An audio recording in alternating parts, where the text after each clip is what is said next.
Good evening, folks. We have quite a show in store for you tonight. We are streaming live President Trump's joint session address tonight, starting at 9 p.m. We're going to start it early. We're going to be on here to stream the whole thing for you all, giving you reaction and analysis.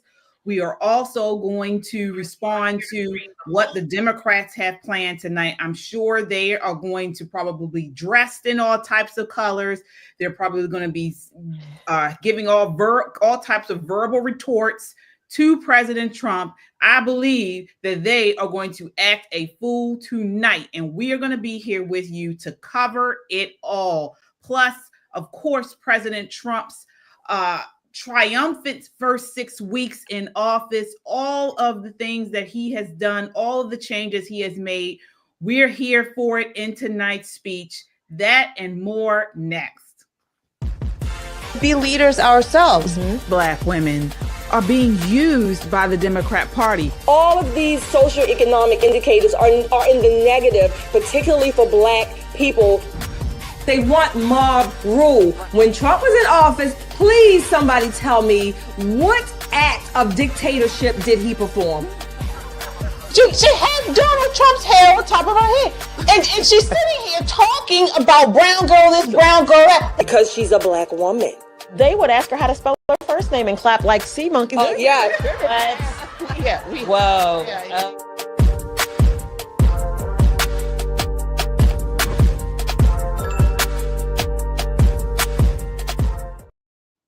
What's up, everybody? Hello, it is Tuesday, and we are Poppin' Politics, bringing you a special episode tonight. Of course, we are covering President Trump's first joint address to the Congress tonight. And so we had to come on for this special episode to bring it to you live with reaction and live analysis. All right, I'm KJ. Let me introduce you to my co-host. Of course, we have back with tonight joining us is Tyrone Keys of Soldiers of Finance right here on YouTube. And of course, Nicole Bennett. All right, so Shelly is out tonight, folks. She's a little under the weather, so please keep her in your prayers. Hopefully she'll be better for tomorrow night because we will be back tomorrow night. But again, before we dive in, do me a favor, tap that thumbs up, hit that thumbs up. We definitely need that help to amplify our voice here on YouTube, and it really helps to support the channel. We're also here, of course, on YouTube and Rumble. You can listen to us on Apple Podcast or Spotify under the name Pop and Politics. We love our chat. We shout out all of our super chats, so it's the best way to get your voice heard in the conversation and to show your love for conservative content. This is not just a podcast. This is a movement of God-fearing, truth-seeking, America-loving people that value freedom. Stand with us, subscribe, so we can amplify this rallying call for freedom. All right, let's set it off. Let's get right into it. So, of course, this address is supposed to start at 9 p.m. So Eastern Standard Time. So we are a little less than 30 minutes away. Nicole, what are you expecting from President Trump's address tonight, and then also the response from Democrats? I expect this address to highlight all of the tremendous culture-changing things that have happened in this last 6 weeks. Believe it or not, this 6 weeks has been more productive than Biden's all of his 4 years. And it happened so fast. I think it has Democrats on their back foot. And what you're going to hear from them is they want to be patriotic now. They want to be a little bit more traditional. There won't be a mention of a bathroom or a man in it. But they are definitely going to try to find their way back into the hearts of the American people. Good luck with it. Absolutely. So Tyrone, before I get your response, I want to acknowledge our super chatters here. We have Laura with the $5 super chat. Yes, says, thank you, Poppin' Politics. So excited that we are watching it live together. Yes, we are too. We are too. And we also have a new member, Lupe Murillo. Thank you so much for joining our Street Freedom Seekers Club. So he is our newest member. Thank you so much. And folks, if you haven't done so already, we have tons of merch. You can get your merch on poppinpoliticslive.com/shop. So we have shirts, mugs, t-shirts, sweatshirts. Go in there, check it out. We've been so enamored or overcome, I should say, with orders. We're a little backed up, so there may be a delay, but we certainly appreciate your support. So Tyrone, I want to get from you, what are you expecting as far as the economic outlook? You know, today they announced all of these tariffs. There's something going on with Canada and the tariffs. They've announced counter tariffs, I believe. Can you break that down quickly? What are you expecting there? Sure. I would like everybody to kind of calm down about the tariffs, because Canada only accounts for 2% of our GDP. Meanwhile, we count for 20% of Canada's GDP. So Justin Trudeau, and they can talk as tough as they want, but they know the math. And these tariffs are going to correct this trade imbalance, but also encourage manufacturing here. And you're not touched by tariffs at all if you buy American. So people need to understand that. And this is part and parcel of a larger economic plan, even though the Democrats voted against a resolution that would have seen $4.5 trillion in tax cuts, including tax cuts on overtime, tips, and Social Security. Okay, even though they did that, they're not going to stop that economic agenda from helping the average American. All right. Let me ask you, Tyrone and Nicole, you know, we have a mutual friend, Republican, who actually posted on Facebook today. He has a building company, and I saw that he posted that he's nervous about these tariffs. He was saying that we get a lot of our lumber and things from Canada, I believe. And he was saying we may feel the effect of the tariffs from Canada. Did you see that, Nicole? Yes. And, you know, everybody's a little nervous. Everybody has a little bit of skin in the game, but we have to do something. We can no longer afford to be upside down in the relationships with these people. The bank book is closed, and we want something in exchange for everything we've given you. What we've gotten thus far is that you poison our people. You have illegal immigrants running amok at our borders. They're actually helping them cross the border into the United States because they don't want them in their countries. At some point, this is going to be a Band-Aid moment for every American. Everybody has some skin in the game. It's going to hurt for a little bit, but the long-term healing that's going to happen will benefit our children and our grandchildren. Yeah, absolutely. Absolutely. Well, before we, again, of course, guys, we are going to be streaming live President Trump's address to Congress tonight. We're going to be streaming the whole thing. So stick with us. We can watch it together. We can react together. We can provide analysis for it. But before we do, I want to take a look at this viral video, because it kind of plays into what President Trump may talk about tonight. This is Stephen A. Smith on The View, I believe it was today, and he is really giving them the blues about why the Democrats, why Kamala Harris lost this election. This is clip 3. Take a look. Joy. So Trump's only been in office for 6 weeks. Seems like 6 years, doesn't it? Mm-hmm. And he's been going around with his cronies touting his so-called landslide and blowout win. But he won the popular vote by 1.5%, one of the smallest ever. And he won the general election by less than 50%. So what kind of mandate is this really? Well, it is a mandate, and I'm going to explain why. And I don't mind the question, but let me be very clear. I'm no supporter of Trump. I'm a supporter of truth and the facts. And here's the facts. The man won every swing state. He increased in terms of his voter turnout in his favor from the standpoint of blacks, Latinos, and young voters. He increased his numbers in that regard from 2020. 89% of the counties shifted to the right. That's a mandate. We can sit up there and play around all we want to. In 2020, Trump didn't win the popular vote. He didn't win the electoral college vote. A matter of fact, the Republicans hadn't won the popular vote, if I remember correctly, since 2004.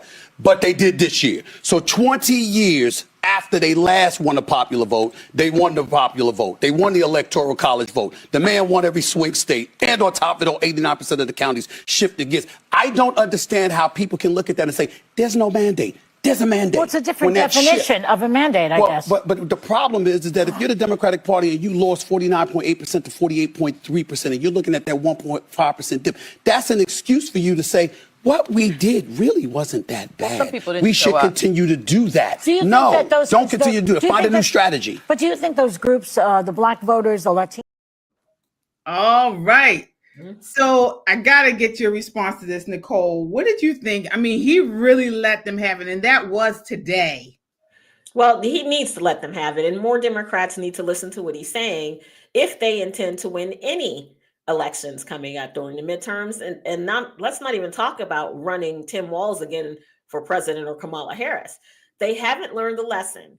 And so what we've seen from Democrats is there are moderate Democrats that went away to a camp last weekend to talk about how to right the ship. And, you know, the things that have come out of that sounds a whole lot like being Republicans. Traditionalism, patriotism, embracing the flag, letting go of the LGBTQIA plus foolishness, you know, not standing up for drag queen story hour, all the things that Republicans said, hey, that's a hair too far.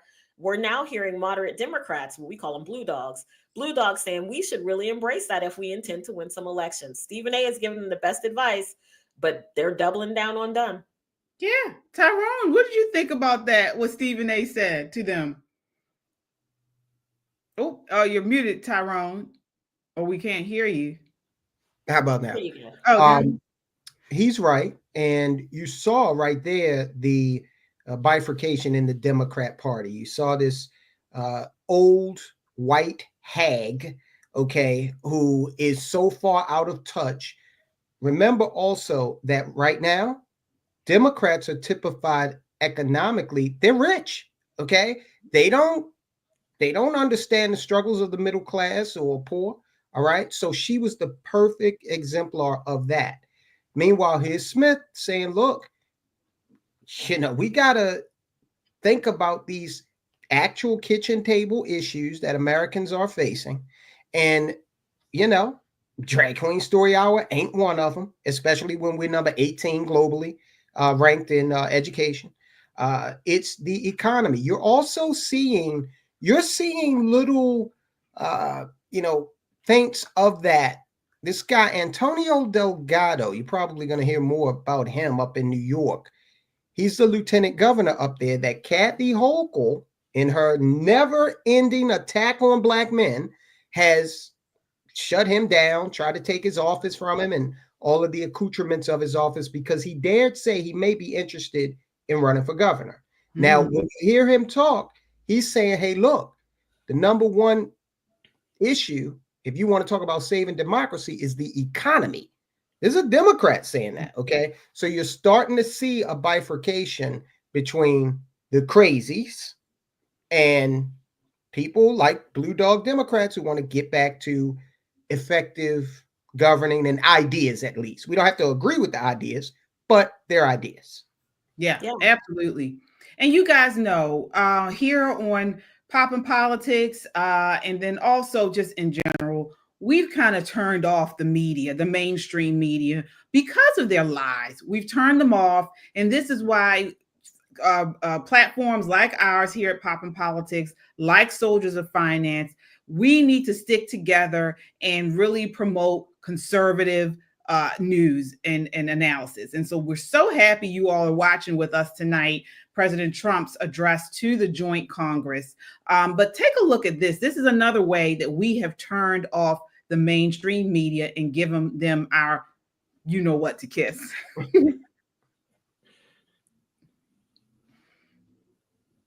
Oops. Okay. Oh, 1 second. Well, no, You should note, again, you and I have said this in the air many times, there is no evidence that Joe Biden was, involved in any wrongdoing. Of course, want to note that there is no evidence that Joe Biden or Hunter Biden has done anything wrong. I just want to reiterate. And let's be clear for the viewers. There is no evidence Biden did anything wrong. Governor, you got a second? Literally talking to the president right now to specifically answer the question of what we can do for you and your daughter. Can I hear it? Can I hear your call? Because I don't believe it. This is why independent media is so important. Thanks to people like you, patriots who love America and stand for truth, we're making a difference. Together, we've turned them off, called them out for their lies and propaganda, and held them accountable for their disdain for God-fearing, freedom-loving Americans like us. But we can't stop here. It's time to take action with our dollars. Let's make 2025 the year we double down on our commitment to values-driven choices. Vote with your dollars. Support Made in America. Back companies that honor our families, faith, and country. We found an exciting way to make this switch, and we want you to join us. Check out www.popandswitch.com and click Yes, I Want to Make the Switch. It's that easy. It's time to walk away from corporations like BlackRock and Vanguard that undermine our principles. Let's invest in America. Let's support businesses that share our love for this country. You don't have to take on everything at once, but you can start here. Join us in making this one small yet powerful step. Visit www.popandswitch.com. Click the link and schedule a call with our team to learn how you can make the switch. Together, we can create real change. All right, folks. So yes, I want to also, we have a couple more minutes here before the before the address to Congress. I want to change gears. I want to go back to The View, actually, and talk about something Karine Jean-Pierre said today. She was on also a little bit after Stephen A. Smith was on, and she had this today say. This is clip 4. Karine Jean-Pierre made history during President Biden's administration as the longest-serving female press secretary,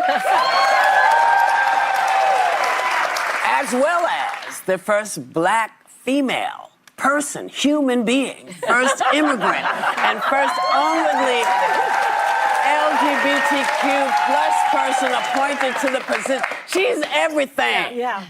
And we're thrilled that she's here with us today for her first post-DC interview. Yeah. Please welcome Karine Jean-Pierre. Thank you.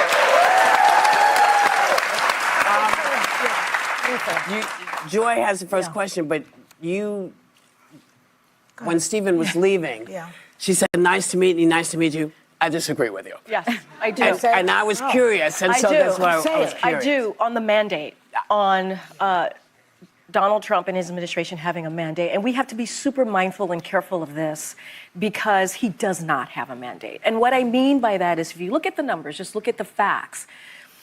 He won with the smallest margin of the popular vote since the 19th century.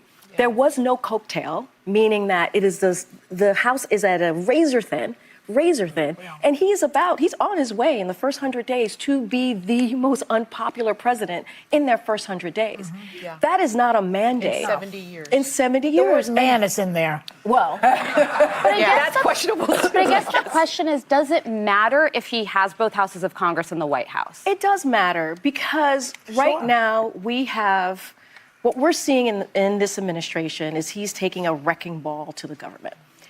And what that means, and so that people really understand as folks are sitting here and watching, there are folks who have been fired from the federal government, and now, is our water safe, right? Mm-hmm. Is our food safe? Right.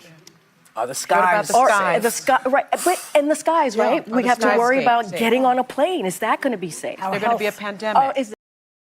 Okay. So we got to react to this.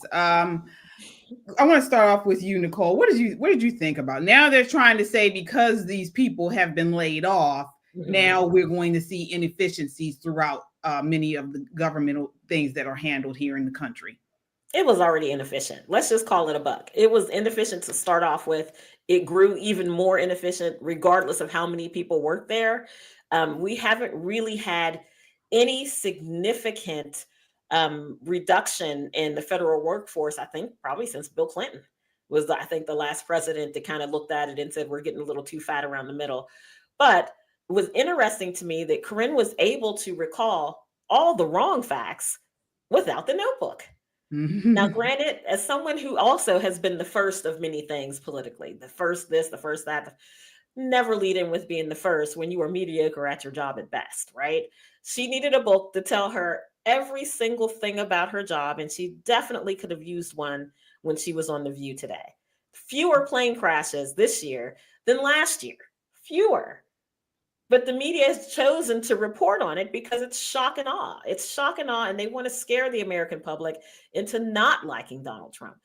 The truth of the matter is, I find it hard to believe that there's not one American who says, yeah, we're going to keep the bloated government, let them spend our money the way they want to, and I'm okay with it. That's not what people are saying. Let the illegal immigrants run amok, and we're okay with the crime and the murder and the rape. No one's saying that. Maybe the governor of New York, but almost everybody else wants people who are harming us gone. It is time to right the ship. And I know that means changing the channel for some folks, especially, French-born American, lesbian, former press secretaries.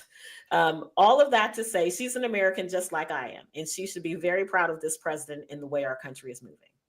Yeah. Tyrone, I want to get you in on here. Before I do want to acknowledge our super chatter here, Gimpy with the $5 super chat says this is exactly what Stephen A. Smith said. They are focusing on what helps them say it wasn't them. And they're lying. You just said we've had less plane crashes this year than we had last year already. But again, they are trying to push this narrative that just isn't true. Soldiers of Finance, what are your thoughts there? Well, I thought Whoopi Goldberg's opening was very interesting because she illustrated how when it comes to the Democrats, they want to push individual achievement as some sort of larger success for the entire community. So, hey, Black people in Baltimore City, I know that every year your city gets worse, your schools get worse, crime gets worse. Everything gets worse, but we've got the first Black, lesbian, immigrant, whatever. Okay, that's supposed to make you go home and puff your little chest out while your actual situation gets worse. But that's what they do. That is all that they have. In terms of Jean-Pierre, not an impressive person. No, never has been, never will be. She's probably there, kind of quasi. Auditioning, trying to get a spot at the table. Because, I don't think, especially now the DEI is waning, I don't think anybody's beating her door down, to come into their shop and, do anything substantial. Look at the woman from earlier in the Biden White House, Raggedy Ann. Jen. Yeah, she's got her little show, which is probably not doing anything in terms of ratings. So you can't take what these people say seriously. They've got a chunk of the society that are not critical thinkers, and they're always going to be over on that side. Okay. Perpetually aggrieved nincompoops, basically. Absolutely. And folks, we have so many people watching. Please hit that like button if you haven't done so already. That really helps us to amplify our voice here on YouTube. So please hit that like button if you have not done so already, and subscribe if you haven't done that already as well. Again, we will be live streaming President Trump's address to Congress tonight in just a couple of minutes. We want to watch it together, react together, and bring you on-the-spot analysis of this momentous address. So definitely it's going to be a night to remember. I mean, this is just, again, as we have a super chat here. Just want to acknowledge our super chat here. Rico Wright says, damn, Puddin', you're going to bust hell wide open. Talking about Nicole. You're not there yet. Thank you so much for the $5 super chat. So, one thing they didn't mention was immigration. And we know why, because just 6 weeks into his term, President Trump has already made huge changes with the border and with immigration in general. I mean, the border is, I think they said 80 to 90% down on crossings. The number of apprehensions, according to Customs and Border Patrol in February, was the lowest that it has been for any month since CBP has been collecting statistics. It's he's almost turned the whole thing around with just 6 weeks. And we remember seeing the Biden administration kept saying, oh, Congress has to do this, Congress has to do that. So, I mean, it's really good what he did with the border. Absolutely. No, definitely. And I actually think last number I saw was down a little over 90%. Wow. For illegal crossings. So I think that his strategy of putting the military on the border, getting real serious about this, it's Mexico's immigration strategy, basically. All right. They don't take kindly to you coming across their border outside of an official checkpoint. They don't take kindly to you overstaying a visa. So I think Trump is doing an awesome job. And I want to make that clear because there's this little silly narrative that the Democrats, instead of trying to come up with some ideas, they come up with little narratives. Mm-hmm. So the latest one, advanced by Hakeem Jeffries, is talking about how, people are losing. Republicans are angry at Donald Trump. This one ain't. All right. I think he's doing a fantastic job, especially we're not even halfway through the first year. And that's another thing that they're afraid of, is that he's just moving too fast for them. Right. Now, I do want to push back a little bit here. So, and it may be because we are in the DMV and we know that this area, there are a lot of federal employees. Mm-hmm. Now, I know this may be anecdotal, but I know a lot of people that have contacted me within the last couple of weeks that voted for President Trump. And they are a little bit taken aback by all of the fast changes within the federal government. Many have gone back to work, and they're not even pretty much not complaining so much about that, but some have lost their jobs. Some have lost their jobs. Some have had to commute now from other states. They were hired because saying it was a remote position, now having to commute. Some people are having to stay in hotels in the DC area just to, work, doing things with it's a lot of changes, and it was fast. Mm-hmm. So do you think this is actually going to be you think this is bigger than what we on our side are saying that it is, Nicole? I think he's doing exactly what he said he was going to do. Mm-hmm. And I think there were people who did not believe him, the people who doubted, the veracity of his statements. There are people who tested his pimp hand and they're learning today. Make no mistake. He said that he was going to fix it, and he is fixing it. Yes, it's inconvenient. No one cheers for anybody losing a job. It's, devastating to your family, and you've got to make arrangements. But it's the same thing when other people lose their jobs. You don't see, when they close the pipeline, you didn't see states saying, come here and work. What did they tell them? Stop crying and learn the code. Those doggone Republicans just hanging on to their God and their guns, step into the new century. All of that has come home to roost. All of that has come home to roost. So what do? Do what you got to do, like the rest of us. Do what you have to do, like everyone else. Being a federal worker did not make you better than anyone else. It did not protect you from reductions in force like anyone else. Lots and lots of retailers have laid off people. Other manufacturing companies have laid off people. Big companies have said, listen, we've got to tighten our belt because the economy is going through something. Everyone has taken a hit. They're not protected from life. Our tax dollars should not be their shield from reality or adulthood. And let me just add to that. And again, Nicole is absolutely right. It's unfortunate to see anybody get laid off. But hey, look, every year I was in corporate America, there was a riff. And it was just like, this is just what we do. Okay. This is just a fact of life. And you didn't see a corresponding number of people. Okay. Well, we're laying off 10,000. You did not see 10,000 people on park benches in 6 months.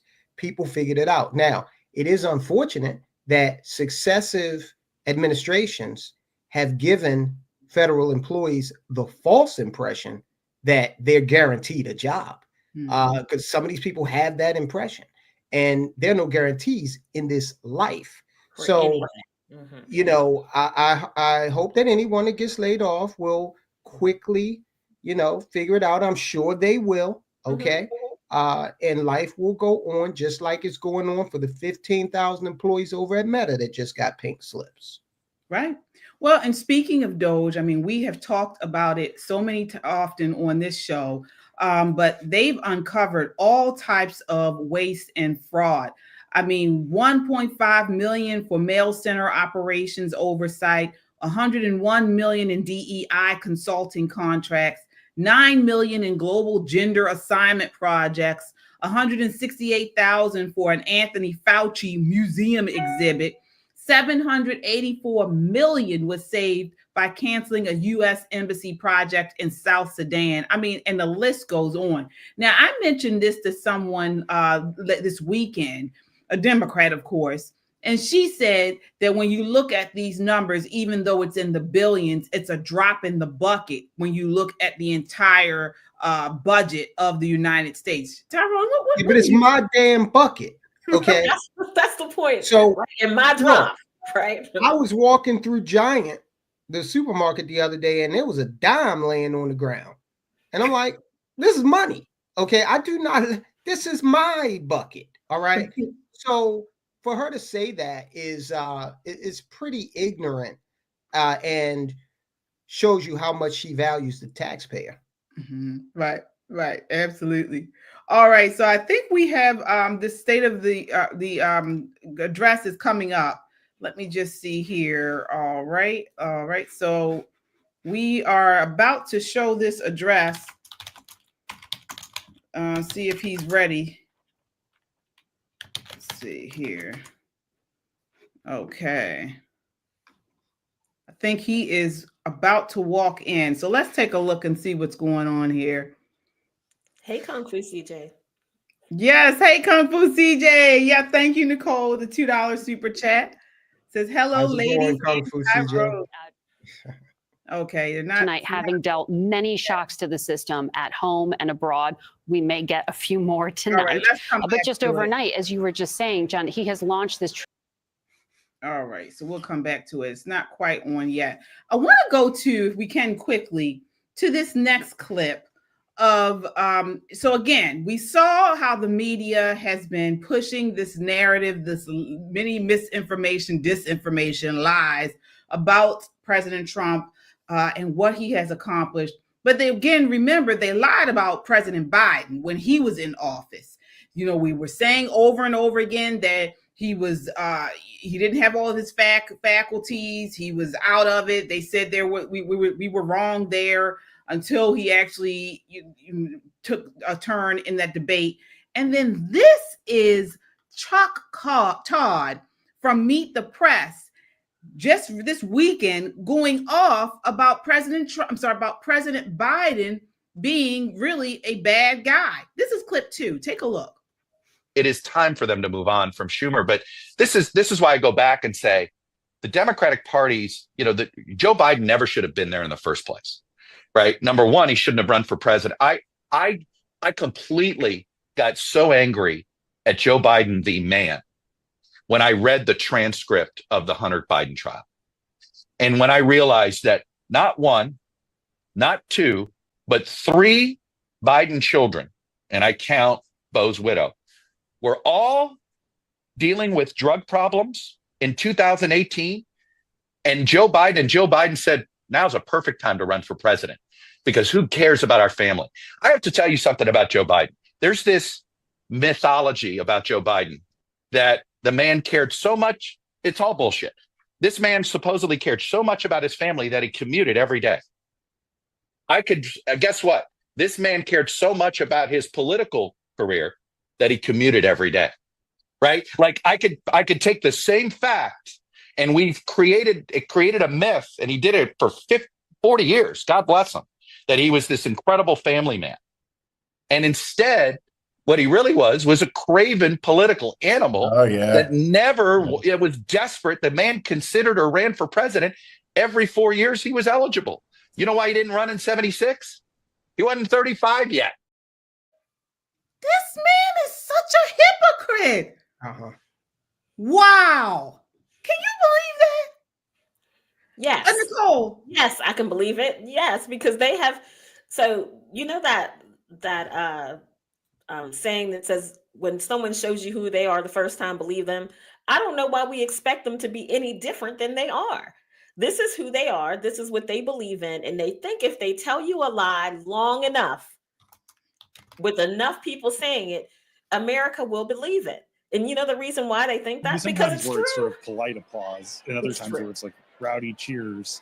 And I'll be fascinated to see when he starts talking about tariffs and this kind of tough guy thing. Do Republicans rally around that, or is Oh man, doesn't that look great with JD standing back there with Speaker Johnson? Yeah. No more Nancy Pelosi tearing up speeches. Yeah. Now I do hope they do something crazy. The Democrats, go for it. You know, make fools of yourselves. Go ahead and, you know, usually when you're standing in a 6-foot hole, you put the shovel down. But I hope they keep on digging. Like Mudfoot Maxine Waters showed up at one of these government buildings demanding to be let in. Like, lady, outside the Capitol building, nobody cares about you. Okay. So I hope they do something stupid. Yeah. Oh, they are.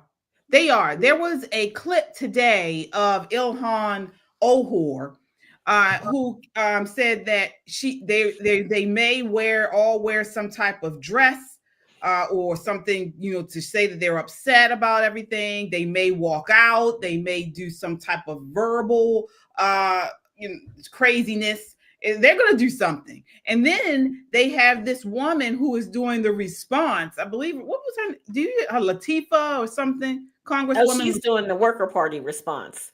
The official response is coming from Elise Slotnick. I think she's from Michigan. Yeah, so they have 3 or 4 different groups planning to respond. But no, none of the sassy Black people are giving the official response. That's been given to Alyssa Slotnick, who looks like she's from Michigan. No shade to Michiganders. But I think it's a very interesting thing, KJ, what you were pointing out. Things have changed drastically in the Democrat Party. It has absolutely changed drastically. And the crazy thing is, they're still shooting themselves in the foot. They just keep shooting, keep losing. Yeah, absolutely. And while we wait, one thing I want to talk about also, what they have been pushing in the news and blaming President Trump is, well, actually, they've been blaming RFK, is the measles outbreak. So these cases that we are seeing come up in Texas. And I know you had a very good analysis of what's going on there, Nicole. Can you talk about that? Sure. So they want to blame that measles outbreak on unvaccinated children, you know, parents who can have their children vaccinated who have not. The truth of the matter is there are 2 major groups of children who are not vaccinated in this nation. And those are like Mennonite and Amish children. They're not vaccinated, but typically they don't go to public schools. They go to closed or closeted schools. And the children that have come here unaccompanied with no documentation and just a phone number written on their arm so we can give them to the person who's going to pimp them out for the rest of their lives, right? So when you talk about measles outbreaks, polio, like all the diseases we thought that we had pretty much eradicated, they come back because kids are coming from countries where they've not eradicated it, you know, and they don't have any history. Little children don't remember the last time they got a shot, and it takes probably a good week or so for us to get the titers back to tell who has what. But by then, someone's picked them up and they're loose in your community. And I'm not calling these little children ticking time bombs. It's not their fault they were sent here. However, we have to protect America and our children, put our kids first. Yeah. Yep. I thought it was odd that it was in Texas. And what you're saying makes sense since, you know, we have the open border, or at least it was open under Biden. But to blame this on RFK, he was literally just appointed. We've only had President Trump and his administration in for 6 weeks. And so now all of a sudden they're going to blame an outbreak, a measles outbreak, on President Trump. It just doesn't even make sense.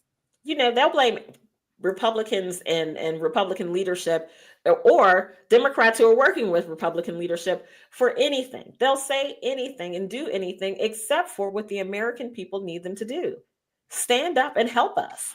Help us change this nation back to something that we can all be proud of. Instead of screeching and hollering and fighting and saying, no, we like spending money unnecessarily. We need Elmo and Tehran. We really want that. Americans don't have money for that. We just don't. We don't have money for any of that. Absolutely. Absolutely. Tyrone, did you know anything about that measles outbreak? And you saw how they've been really trying to pin it on the Trump administration? Oh yeah, I agree absolutely with I agree absolutely with Nicole on that. I think that Trump's the devil, and the cabinet is the demons, I guess. It's just farcical at this point. They're so predictable, and therefore, they're disingenuous. Look, again, if your whole strategy is I hate Trump, okay, there's nothing in that for the nation. Sure, even to the left, that might give you a little dopamine hit, make you feel good. But what is it doing to make this country strong, economically and otherwise? Nothing. You even have a lot of the folks on the left taking their cues from these elected Democrats are rooting against America and their own interest. It's insanity, basically. Yeah, I agree. But they are trying to find anything they can to pin on President Trump. Anything they can. They are trying. And folks, I really think they are going to show their asses tonight during this session, this joint session. It's going to make great content. So yes, it is. Well, it'll make good content, but it'll also further their irrelevancy because you want them out there acting like children because then they appeal to a smaller and smaller part of the demographic. Okay, and keep it up for the next 2 years. Go harder and harder. Each day in business, you've got to improve yourself by 1%. So I'm expecting the Democrats to improve themselves daily by 1% crazy. Just keep on adding fuel to the fire. Before you know it, it'll be November 2028, and they will get a second ass whipping. Yeah, from your mouth to God's ears. That was Pam Bondi we saw, and here he comes. All right, let's see here. I think Trump is walking in now.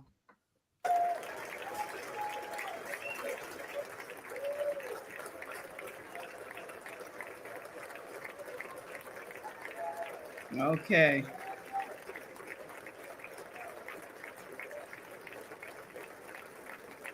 And I saw a news report. Did you guys see that he was walking kind of funny on the golf course? Yeah. I hope everything's okay. Look at here's Jasmine Crockett. You can see her. You can tell her by her eyelashes. She's sitting there.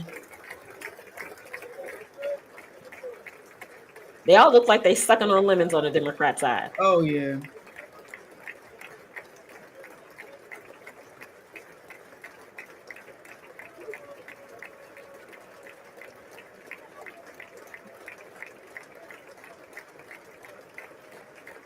I'm excited to see who he has as guests because he's supposed to have a lot of surprise guests tonight.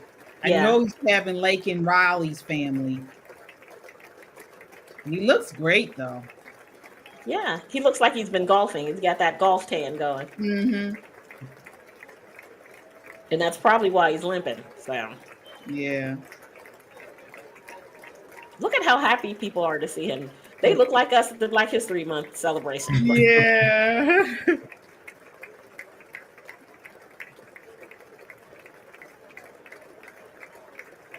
Adam Shifty. Nancy Mace.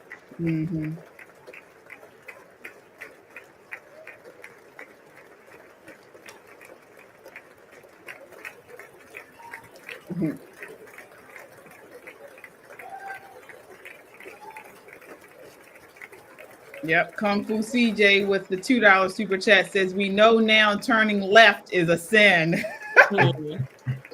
Absolutely. Thank you so much, folks. Please hit the like button if you're just joining us.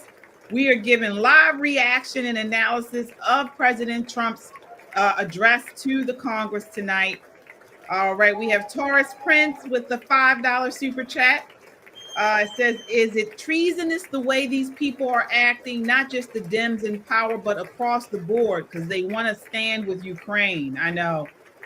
They want to stand with anybody but us. Anybody but the United States. Yeah, it's anti-American. It is. There he is with These Justice folks, Roberts. like Schumer, he just passed by Schumer. Mhm. You know, the childlike attitudes that these people are displaying. Okay. Annie Coney Barrett. I'm not going to shake his hand and all of this. Yeah. It's just childish. Yep. Scrap and Beauty says America is hopeful again. I agree. Yes, we are. You can feel it in the air, can't you? You can really Oh feel yeah. it. Oh yeah. Even after that, the press conference with Zelensky, I just felt so proud. You know, I know the Democrats have been trying to paint it like we should be embarrassed. But again, when President Trump checked him, when he said, you guys are going to have to look out, you know, you're not going to have to be safe across that pond, across the ocean. Yeah. I was like, oh my, for him That to was a say threat. that, a threat. And President Trump came right in and checked him. That's what set him off. I want to know how he got in the White House without a tie on. Yeah. That's what I want to know. I bet you he'll have one on the next time he comes. Nice.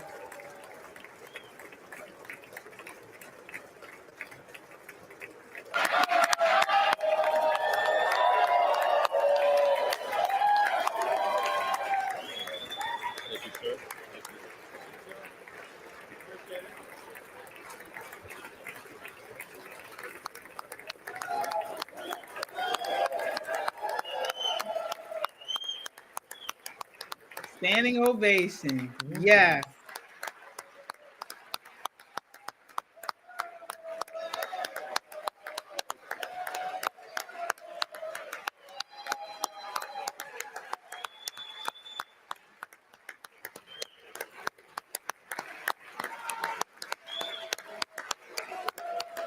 Look at the disrespect. They're not even standing. Yeah. No. Big time contrast. Yeah. They have no class. No class. But you can tell they're not rooting for America. These people are not rooting for America, the Democrats.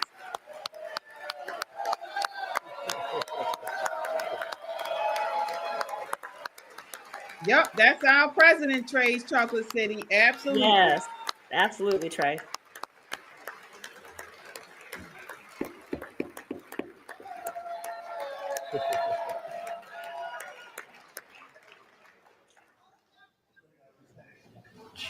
Speaker Johnson, Vice President Vance, the First Lady of the United States.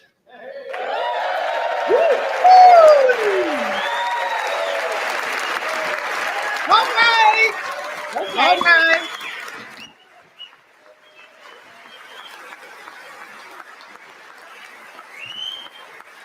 Beautiful. Beautiful. Speak. Full femininity. Members of the United States Congress, thank you very much. And to my fellow citizens, America is back. Yes, indeed. All right.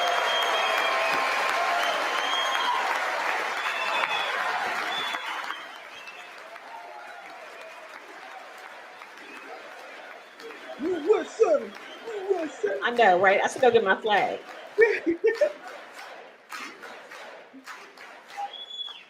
Let's go. 6 weeks ago, I stood beneath the dome of this Capitol and proclaimed the dawn of the golden age of America. From that moment on, it has been nothing but swift and unrelenting action to usher in the greatest and most successful era in the history of our country. We have accomplished more in 43 days than most administrations accomplished in 4 years or 8 years, and we are just getting started.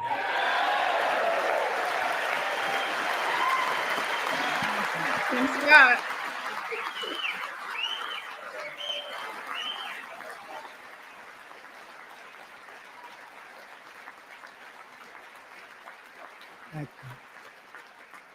I return to this chamber tonight to report that America's momentum is back, our spirit is back, our pride is back, our confidence is back, and the American dream is surging bigger and better than ever before.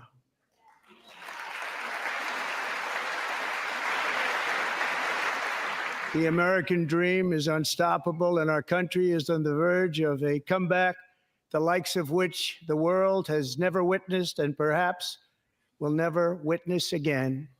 There's never been anything like it.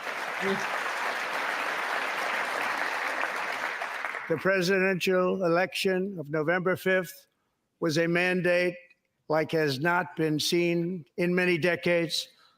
We won all 7 swing states, giving us an electoral college victory of 312 votes.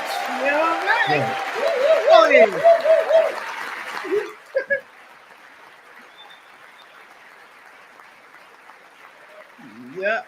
Tell them why you mad. We won the popular vote by big numbers and won counties in our country. Ooh. What? What happened?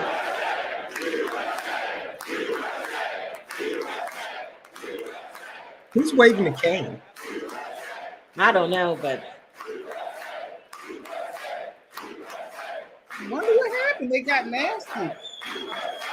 And won counties in our country, 2,700 to 525. Yep. So What a nasty. map that reads almost completely red for Republican. Right. Now, Who for is the that? first time in modern history, I can't tell. more Americans believe that our country is headed in the right direction than the wrong direction. In fact, it's an astonishing record, 27-point swing, the most ever.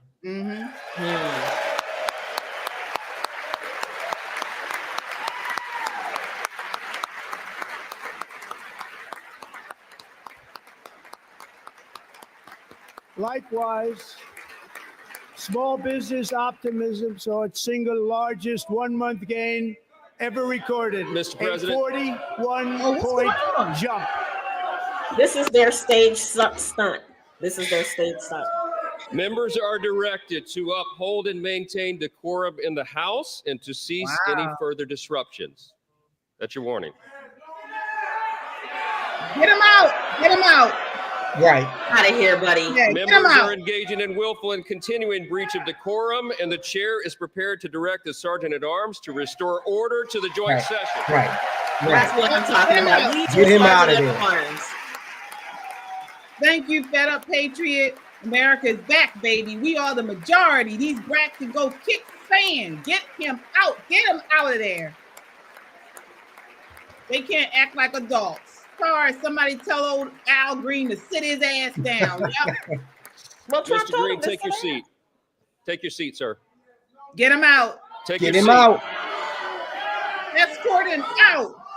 Finding that members continue to engage in willful and concerted disruption of proper decorum, the chair now directs the Sergeant at Arms to restore order.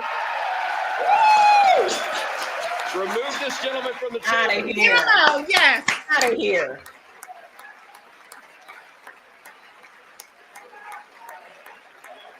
Take his cane with him. Yep. Get him out. Out. I hope they censor his ass tomorrow. Yeah. Like Martin say, get to stepping. You ain't got to go home. Yep. Get out. What a nasty man. I guess they figured since he had a cane that they wouldn't throw him out. Stage stunt. Members fell are flat. directed to uphold and maintain decorum in the House. Wow. Mr. President, you continue. Thank you.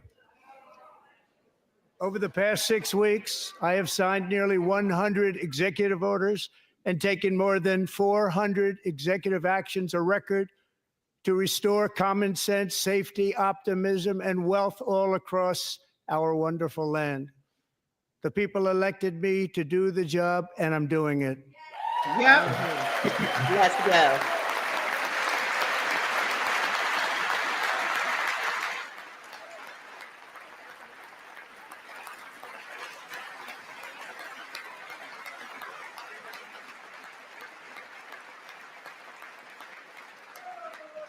In fact, it has been stated by many that the first month of our presidency, it's our presidency, yes, is the most successful in the history of our nation. Right. By many.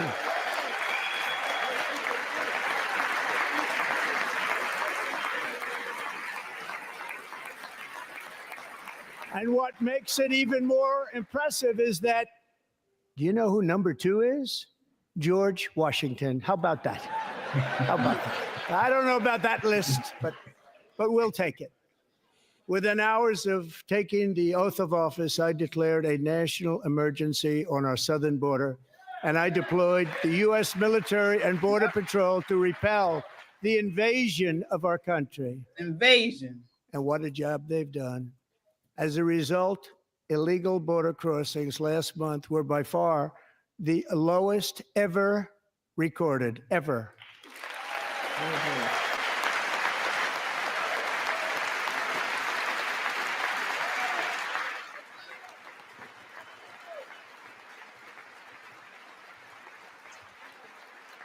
They heard my words and they chose not to come. Much easier that way. In comparison, under Joe Biden, the worst president in American history, there were hundreds of thousands of illegal crossings a month. And virtually all of them, including murderers, drug dealers, gang members, and people from mental institutions and insane asylums, were released into our country. Who would want to do that? This is my 5th such speech to Congress. And once again, I look at the Democrats in front of me, and I realize there is absolutely nothing I can say to make them happy, or to make them stand or smile or applaud. Nothing I can do. Right. I could find a cure to the most devastating disease, a disease that would wipe out entire nations, or announce the answers to the greatest economy in history, or the stoppage of crime to the lowest levels ever recorded. And these people sitting right here will not clap, will not stand, and certainly will not cheer for these astronomical achievements. They won't do it, no matter what. Five times I've been up here. It's very sad, and it just shouldn't be this way. Look, it shouldn't. We're Americans. All Americans are paid. Right. They got some little sun. Yeah. Musk steals. Oh, come on. I'm glad it's black and white. So We can't see it. Democrats sitting before me, for just this one night, why not join us in celebrating so many incredible wins for America? For the good of our nation, let's work together and let's truly make America great again. Woo! Oh, I love that line. And look at them. I love that line. Yes. Every day, my administration is fighting to deliver the change America needs to bring a future that America deserves, and we're doing it. This is a time for big dreams and bold action. Upon taking office, I imposed an immediate freeze on all federal hiring, a freeze on all new federal regulations, and a freeze on all foreign aid.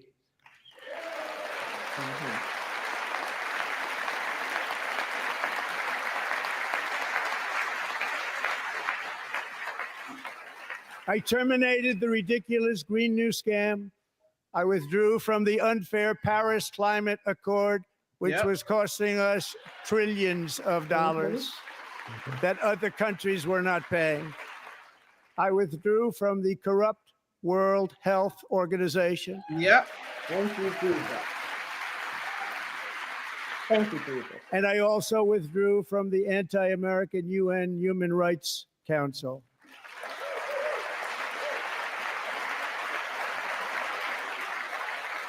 We ended all of Biden's environmental restrictions that were making our country far less safe and totally unaffordable. And importantly, we ended the last administration's insane electric vehicle mandate, saving our auto workers and companies from economic destruction. Yep.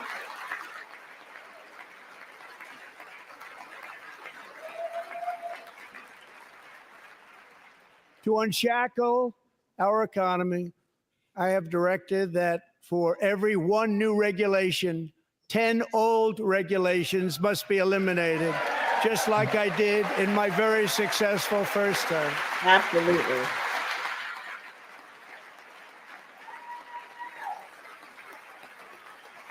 Yep, it's good, Diana. And in that first term, we set records on ending unnecessary rules and regulations like no other president had done before.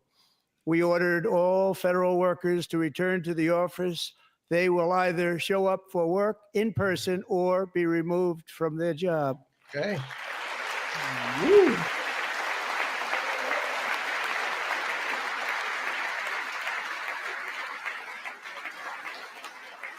I wonder what happened And to we've the deal. ended weaponized government where, as an example, a sitting president is allowed to viciously prosecute his political opponent, like me.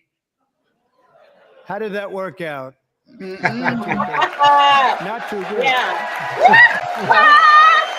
Let's go. Let's go, Curtis. Oh, look at that. Yep. And I have stopped all government censorship and brought back free speech in America. It's back. Yep.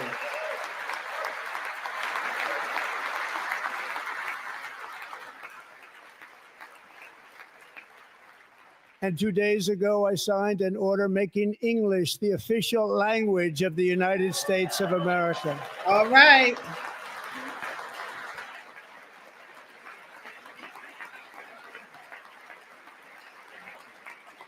I renamed the Gulf of Mexico the Gulf of America. They can at least win.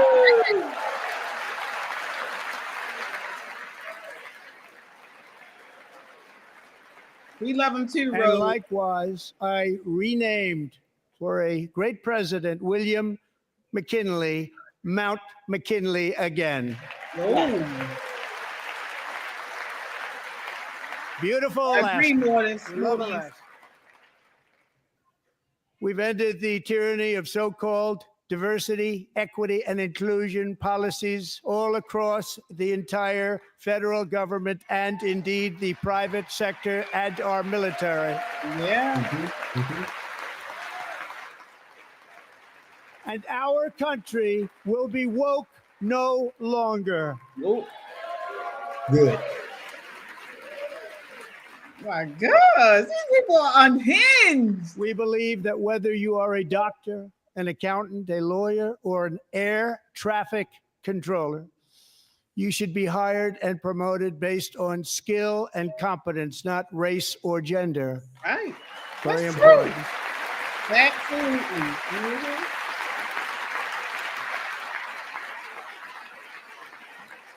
You should be hired based on merit. Right. And the Supreme Court, in a brave and very powerful decision, has allowed us to do so. Thank you. Ooh. Thank you very much. Thank you. We have removed the poison of critical race theory from our public schools, and I signed an order making it the official policy of the United States government that there are only two genders, male and female. And female, yep. And if you're not one of those, stay seated. Right. Yeah. I also signed an executive order to ban men from playing in women's sports. Yep.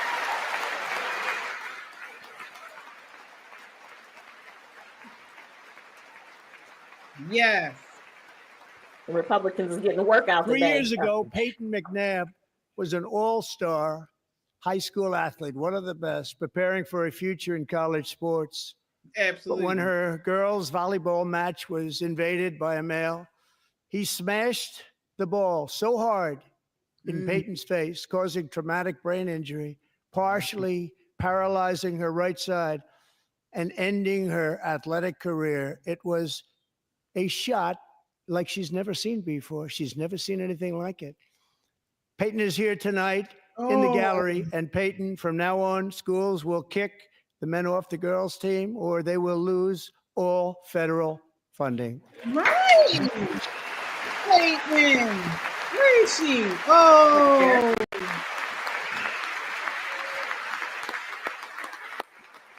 Wow.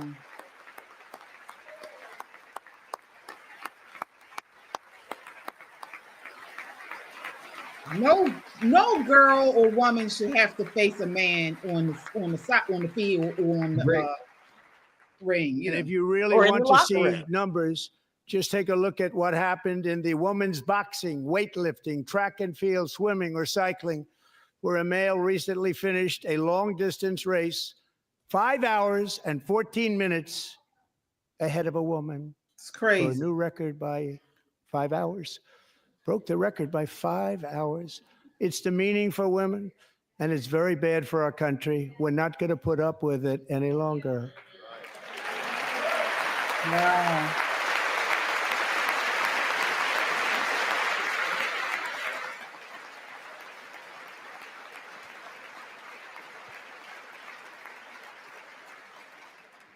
Wow. What I have just described is only a small fraction of the common sense revolution that is now, because of us, sweeping the entire world.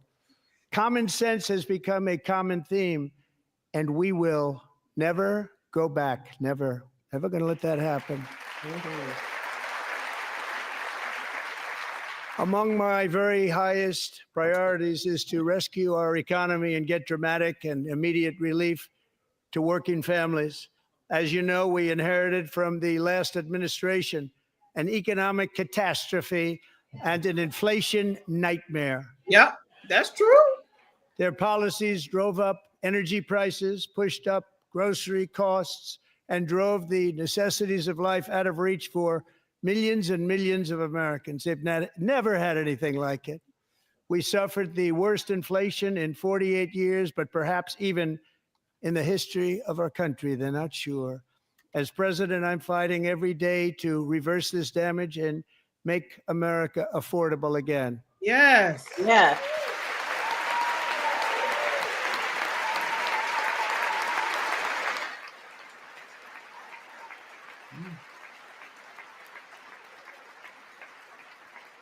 Joe Biden especially let the price of eggs get out of control. The egg price is out of control.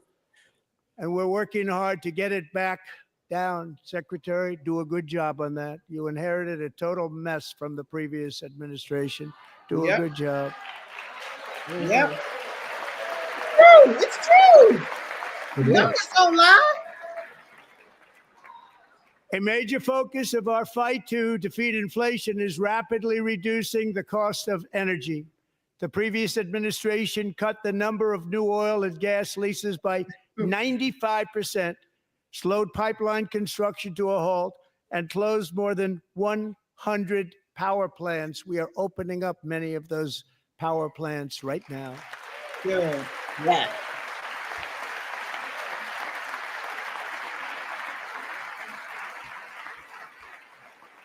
And frankly, we have never seen anything like it. That's why on my first day in office, I declared a national energy emergency. As you've heard me say many times, we have more liquid gold under our feet than any nation on earth, and by far. And now I fully authorize the most talented team ever assembled to go and get it. It's called Drill, Baby, Drill. Let's go. Look at them sitting down for everything. Everything. Like they did the last 4 years. My administration is also working on a years. gigantic natural gas pipeline in Alaska, among the largest in the world, where Japan, South Korea, and other nations want to be our partner with investments of trillions of dollars each. There's never been anything like that one. It will be truly spectacular. It's all set to go. The permitting is gotten.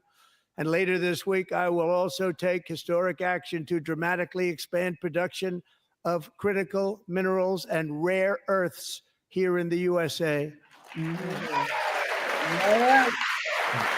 Our own rare minerals.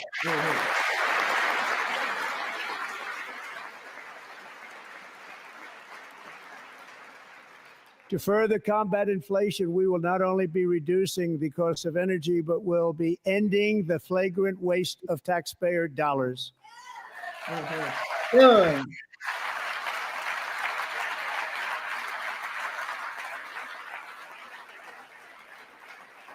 And to that end, I have created the brand new Department of Government Efficiency. Yes! Let's go, Dad! Perhaps you've heard of it. Perhaps. Go, Sting.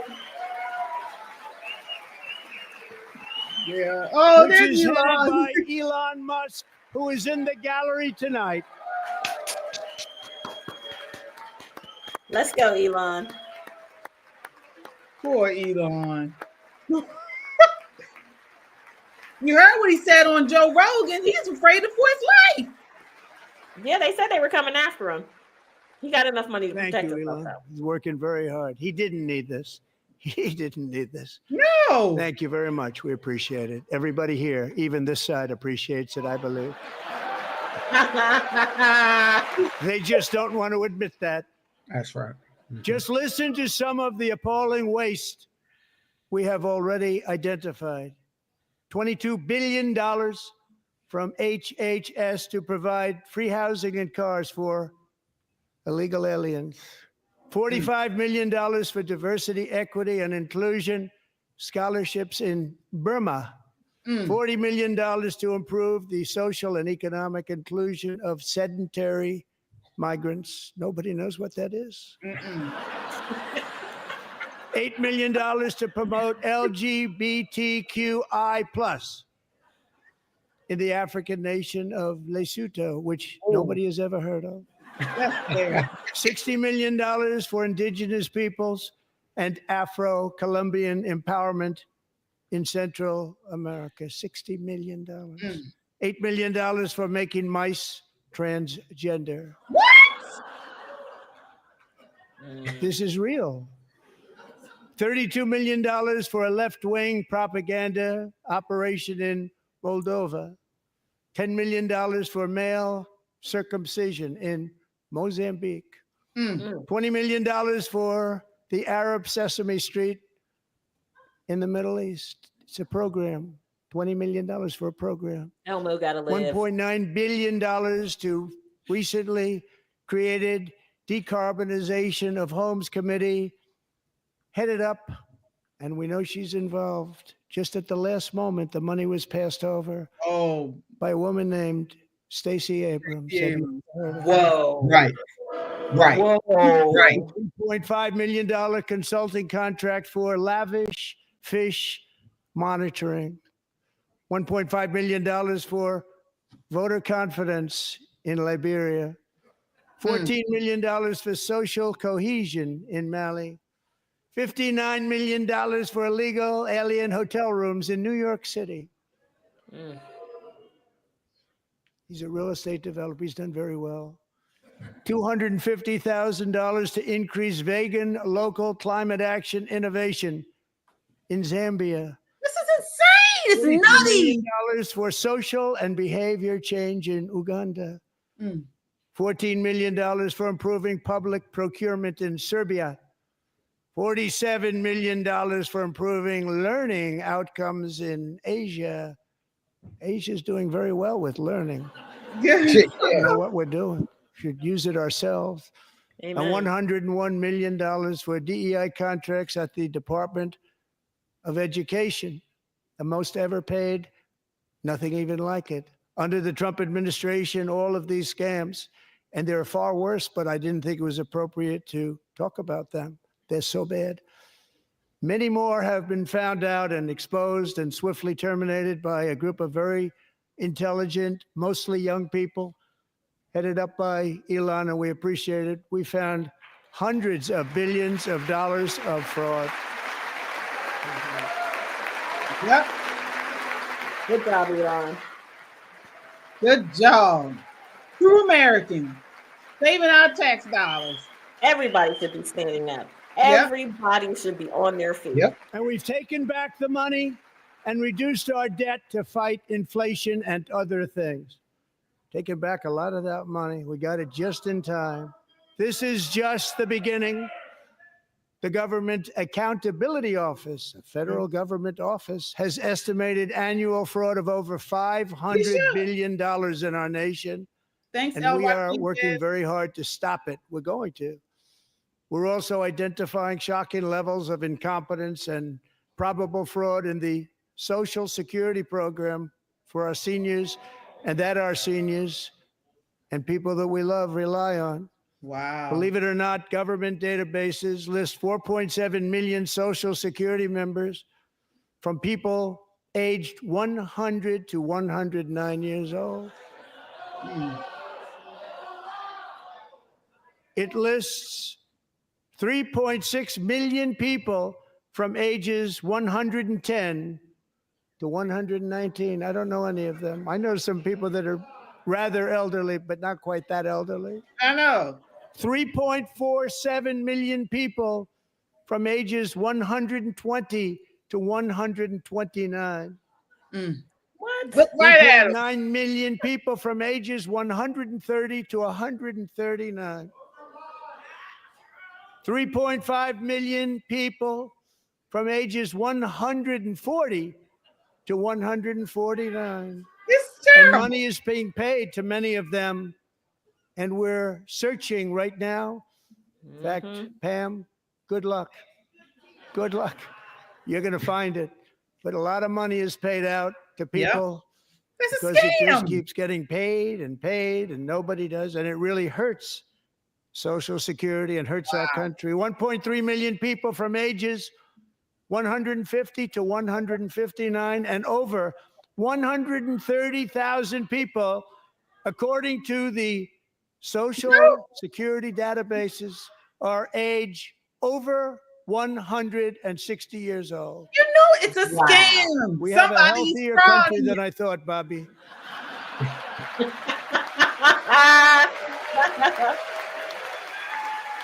Wow.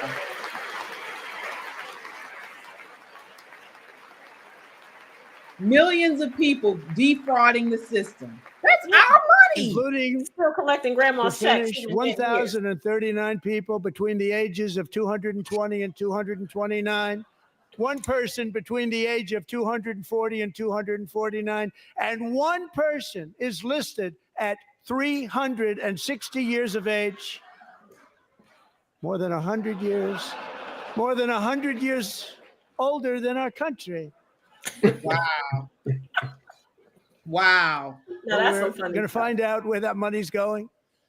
And it's not going to be pretty. By slashing all of the fraud, waste, and theft we can find, we will defeat inflation, bring down mortgage rates, lower car payments and grocery prices, protect our seniors, and put more money in the pockets of American families. Yeah. Yep. But they don't want that because they're the ones stealing. They don't want us finding our money. The Democrats. The Democrats do not want him finding this money. And today, A lot of them are interest getting rates paid. took a Yep. beautiful drop, big, beautiful drop. It's about time. And in the near future, I want to do what has not been done in 24 years, balance the federal budget. We're going to balance it. Here, here. Here, here, sir. Here, here.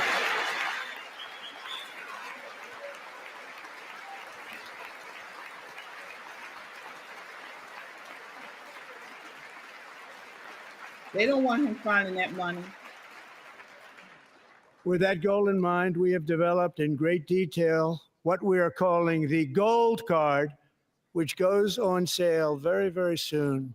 For $5 million, we will allow the most successful job-creating people from all over the world to buy a path to U.S. citizenship. It's like the green card, but better and more sophisticated. And these people will have to pay tax in our country. They won't have to pay tax from where they came. Right. The money that they've made, you wouldn't want to do that, but they have to pay tax, create jobs. They'll also be taking people out of colleges and paying for them so that we can keep them in our country instead of having them being forced out. Number one, at the top school, as an example, being forced out and not being allowed to stay and create tremendous numbers of jobs and great success for a company out there. So while we take out the criminals, killers, traffickers, and child predators who are allowed to enter our country under the open border policy of these people, the Democrats, the Biden administration, the open border insane policies that you've allowed to destroy our country, we will now bring in brilliant, hardworking, job-creating people. They're going to pay a lot of money, and we're going to reduce our debt with that money. Yes, indeed. Nothing wrong with that.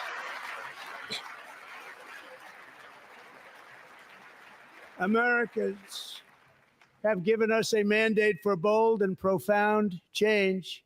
For nearly 100 years, the federal bureaucracy has grown until it has crushed our freedoms, ballooned our deficits, and held back America's potential in every possible way. The nation founded by pioneers and risk takers now drowns under millions and millions of pages of regulations and debt.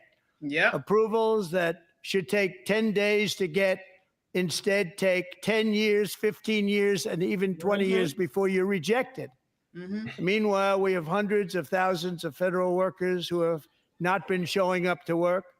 My administration will reclaim power from this unaccountable bureaucracy, and we will restore true democracy to America again. Folks, you watching it right here, Poppin' Politics. Please hit that like button. Hit that like button, folks. And subscribe. And any federal bureaucrat who resists this change will be removed from office immediately. Get them out, get them out. Because we are draining the swamp. It's very simple. And the days of rule by unelected bureaucrats are over. Right.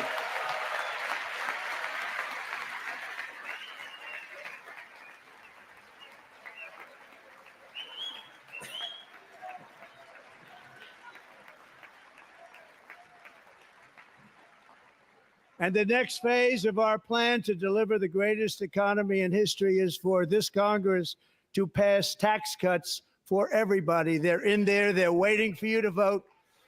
And I'm sure that the people on my right, I don't mean the Republican right, but my right here, I'm sure you're going to vote for those tax cuts, because otherwise I don't believe the people will ever vote you into office. So I'm doing you a big favor by telling you that.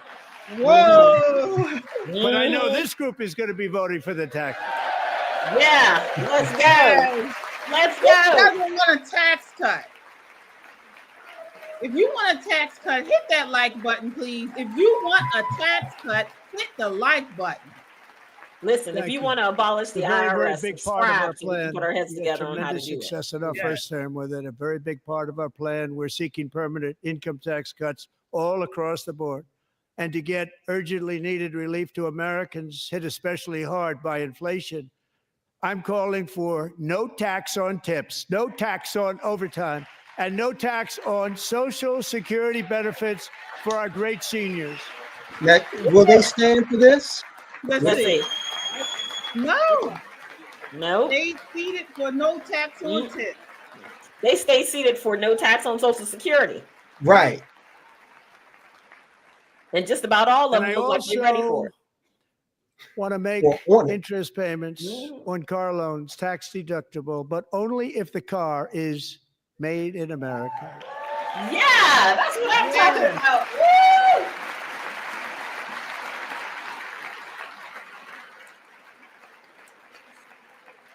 That's And no by the way, tax we're going to on have growth in the overtime. auto industry like Wrong. nobody's ever seen. Plants are opening up I can all over write the the interest place. off of my Deals are car being loan. made. Never seen. That's a combination of the election win and tariffs. It's a beautiful word, isn't it? That, along with our other policies, will allow our auto industry to absolutely boom. It's going to boom. Spoke to the majors today, all three, the top people, and they're so excited. In fact, already numerous car companies have announced that they will be building massive automobile plants in America, with Honda just announcing a new plant in Indiana, one of the largest anywhere in the world.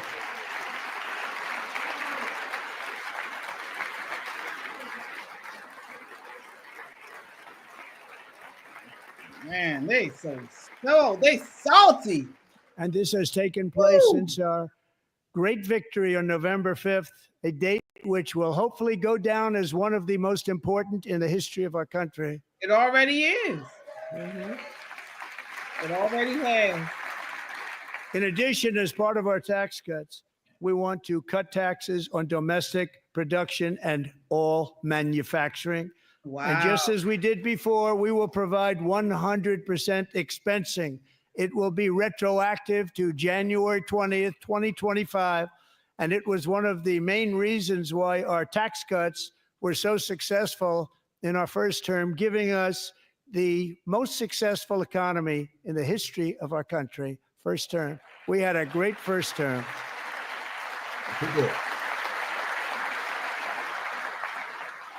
If you don't make your product in America, however, under the Trump administration, you will pay a tariff, and in some cases, a rather large one. Other countries have used tariffs against us for decades, and now it's our turn to start using them against those other countries. On average, the European Union, China, Brazil, India, Mexico, and Canada, have you heard of them? Yeah. And countless other nations charge us tremendously higher tariffs than we charge them.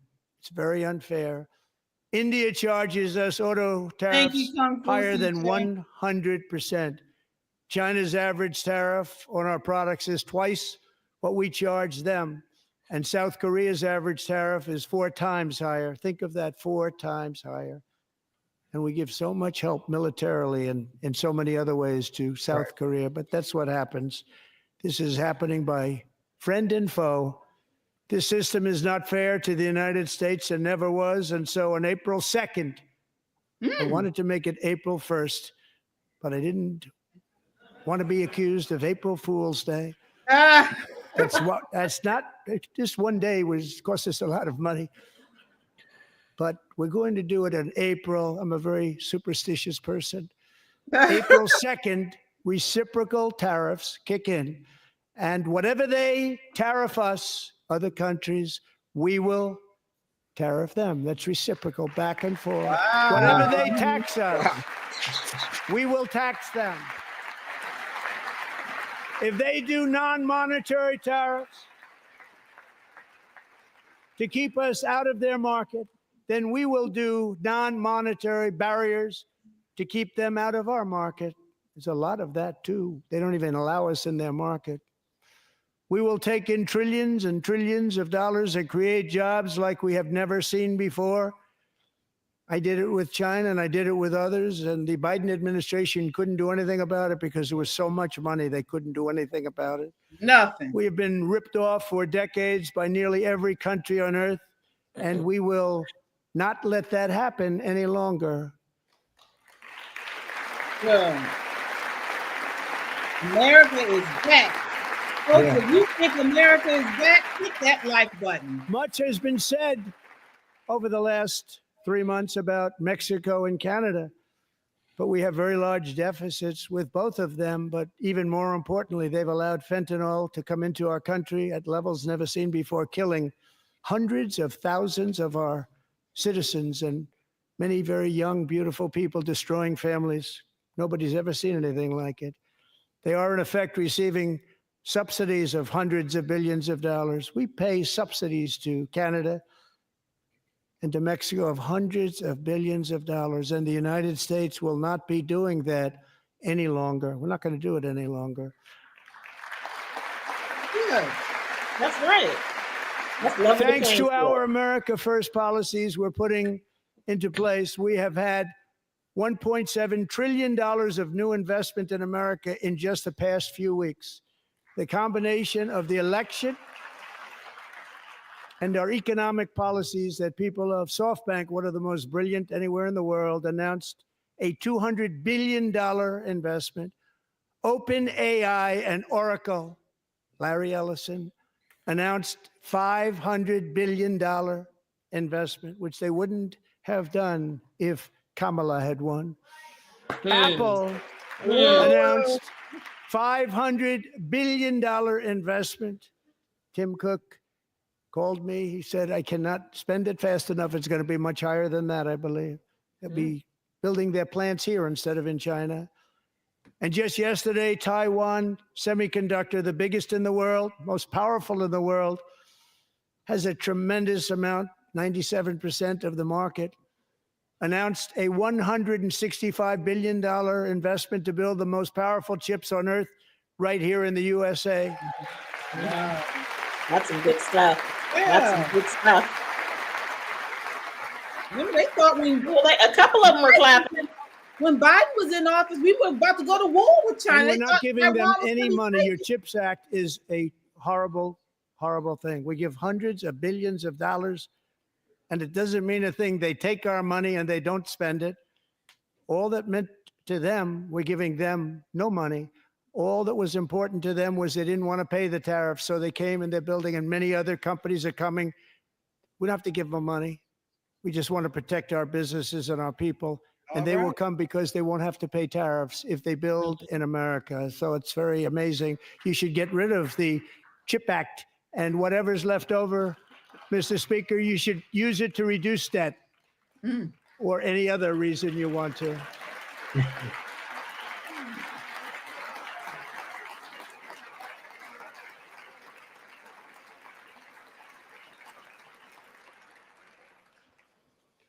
Our new trade policy will also be great for the American farmer. I love the farmer.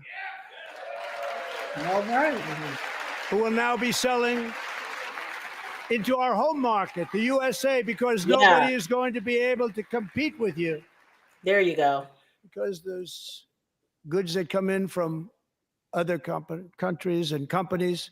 They're really in a bad position in so many different ways. They're uninspected. They may be very dirty and disgusting, and they come in and they pour in and they hurt our American farmers. The tariffs will go on agricultural product coming into America, and our farmers, starting on April 2nd, it may be a little bit of an adjustment period. We had that before when I made the deal with China, $50 billion of purchases, and I said, just bear with me, and they did. They did. Probably have to bear with me again, and this will be even better. That was great. The problem with it was that Biden didn't enforce it. He didn't enforce it. $50 billion of purchases, and we were doing great, but Biden did not enforce it. And it hurt our farmers, but our farmers are going to have a field day right now. So to our farmers, have a lot of fun. I love you too. I love you too. Oh, that's all awesome. going to happen. Serious, chat. In the chat, what's your And I have also imposed a 25% tariff on foreign aluminum, copper, lumber, and steel, because if we don't have, as an example, steel and lots of other things, we don't have a military, and frankly, we just won't have a country very long. Here today is a proud American steelworker, fantastic person from Decatur, Alabama, Jeff Denard. Has been working at the same steel plant for 27 years in a job that has allowed him to serve as the captain of his local volunteer fire department, raise 7 children with his beautiful wife, Nicole, and over the years provide a loving home for more than 40 foster children. So great, Jeff.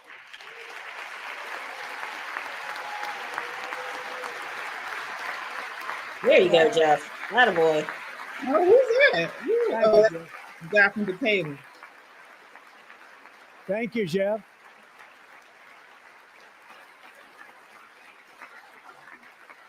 Stories like Jeff's remind us that tariffs are not just about protecting American jobs. They're about protecting the soul of our country. Tariffs are about making America rich again and making America great again. And it's happening, and it will happen rather quickly. There'll be a little disturbance, but we're okay with that. It won't be much. No, you're not. Oh.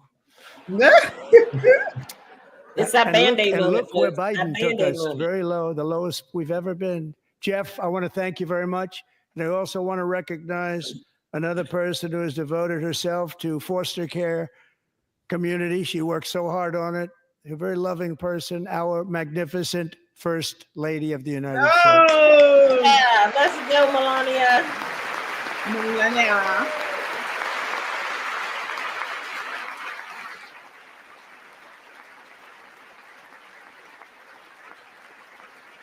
Who are they with her?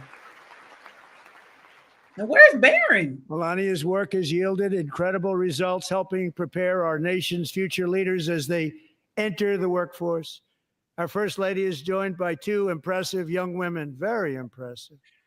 Haley Ferguson, who benefited from the First Lady's Fostering the Future initiative and is poised to complete her education and become a teacher. And Elliston Berry, who became a victim of an illicit deepfake image produced by a peer.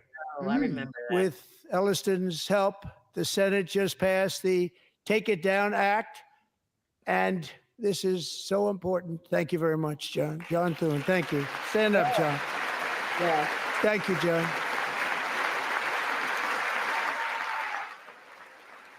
Thank you all very much.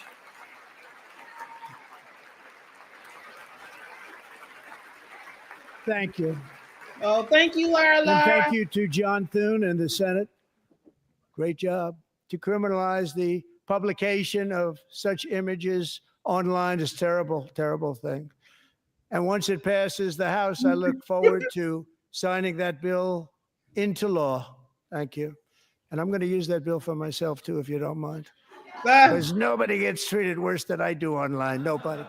Well, that's great. Thank you very much to the Senate. Thank you. But if we truly care about protecting Americans' children, no step is more crucial than securing America's borders. Over the past 4 years, 21 million people poured into the United States. Wow. Many of them were murderers, human traffickers, gang members, and other criminals from the streets of dangerous cities all throughout the world. Because of Joe Biden's insane and very dangerous open border policies. They are now strongly embedded in our country. Yep. But we are getting them out and getting them out fast. Yeah. Get them out, get them out.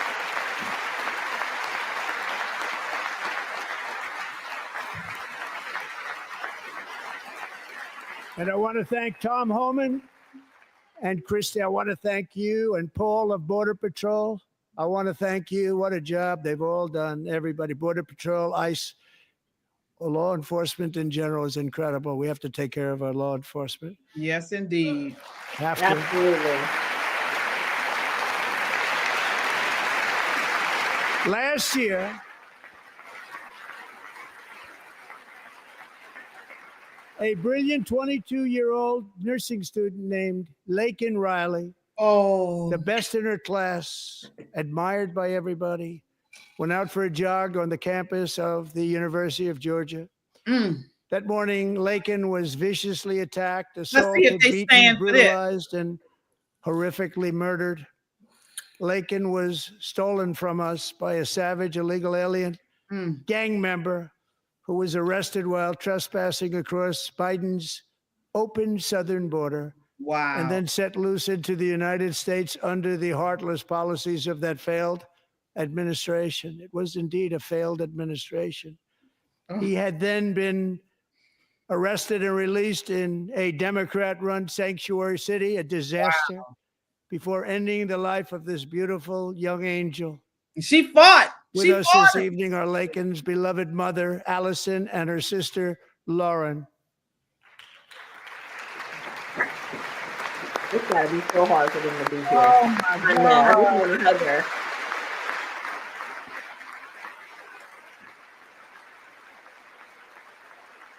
Oh, man.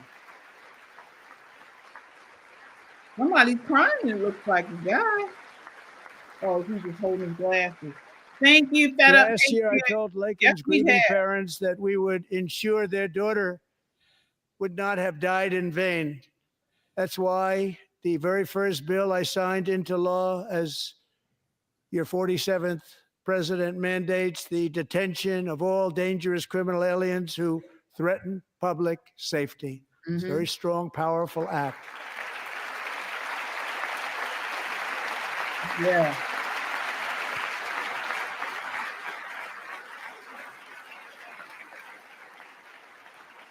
Good.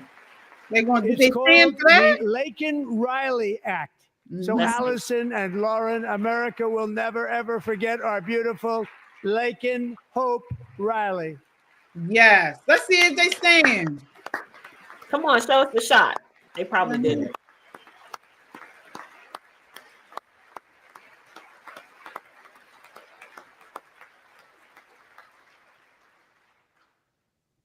Wow. Thank you very much. Since taking office, my administration has launched the most sweeping border and immigration crackdown in American history, and we quickly achieved the lowest numbers of illegal border crossers ever recorded. Thank you. Yep. Yeah. That's amazing. It's true. It's true. You can look this information up. What? The media and our friends in the Democrat Party kept saying we needed new legislation. We must have legislation to secure the border. But it turned out that all we really needed was a new president. Yes! Yes! All right. Let's go. That was a good line.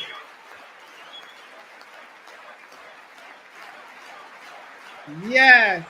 They lied. They blamed everything for the open border. Thank you. Joe Biden didn't just open our borders, he flew illegal aliens over them to overwhelm our schools, hospitals, and communities throughout the country. Entire towns like Aurora, Colorado, and Springfield, Ohio, buckled under the weight of the migrant occupation and corruption like nobody's ever seen before. Beautiful towns destroyed. Now, just as I promised in my inaugural address, we are achieving the great liberation of America. All right. Oh, look at his little short pipsqueak. But there still is much work to be done. Here tonight is a woman I have gotten to know, Alexis Nungari from Houston. Wonderful woman. Last June, Alexis's 12-year-old daughter, her precious Jocelyn, walked to a nearby convenience store. She was kidnapped, tied up, assaulted for 2 hours under a bridge, and horrifically murdered. Arrested and charged with this heinous crime are 2 illegal alien monsters from Venezuela, released into America by the last administration through their ridiculous open border. The death of this beautiful 12-year-old girl and the agony of her mother and family touched our entire nation greatly. Alexis, I promised that we would always remember your daughter, your magnificent daughter. And earlier tonight, I signed an order keeping my word to you. One thing I have learned about Jocelyn is that she loved animals so much. She loved nature. Across Galveston Bay, from where Jocelyn lived in Houston, you will find a magnificent national wildlife refuge, a pristine, peaceful, 34,000-acre sanctuary for all of God's creatures on the edge of the Gulf of America. Alexis, moments ago, I formally renamed that refuge in loving memory of your beautiful daughter, Jocelyn. So, Mr. Vice President, if you would, may I have the order? Oh, and give him that Sharpie. That Trump Sharpie. Let's go. And not one dim stand up. Not one bit. They ought to be ashamed of themselves. Yeah. They're anti-American. They are. They are. That's just the plain and simple truth. Yeah. Rape and murder of a 12-year-old, and they sitting on their butt. Thank you, PB Hardy. America's first. Get them out. Thank you very much. All three savages charged with Jocelyn and Lakin's murders were members of the Venezuelan prison gang, the toughest gang, they say, in the world, known as Tren de Aragua. 2 weeks ago, I officially designated this gang, along with MS-13 and the bloodthirsty Mexican drug cartels, as foreign terrorist organizations. Thank you, Mr. President. Thank you. Thank you. This should have been done. This should have been done a long time ago. Thank you, Mr. President. They are now officially in the same category as ISIS, and that's not good for them. Countless thousands of these terrorists were welcomed into the U.S. by the Biden administration. But now every last one will be rounded up and forcibly removed from our country, or, if they're too dangerous, put in jails, standing trial in this country, because we don't want them to come back ever. With us this evening is a warrior on the front lines of that battle, Border Patrol Agent Roberto Ortiz. Great guy. All right, Roberto. Oh, Roberto. Nice. Nice.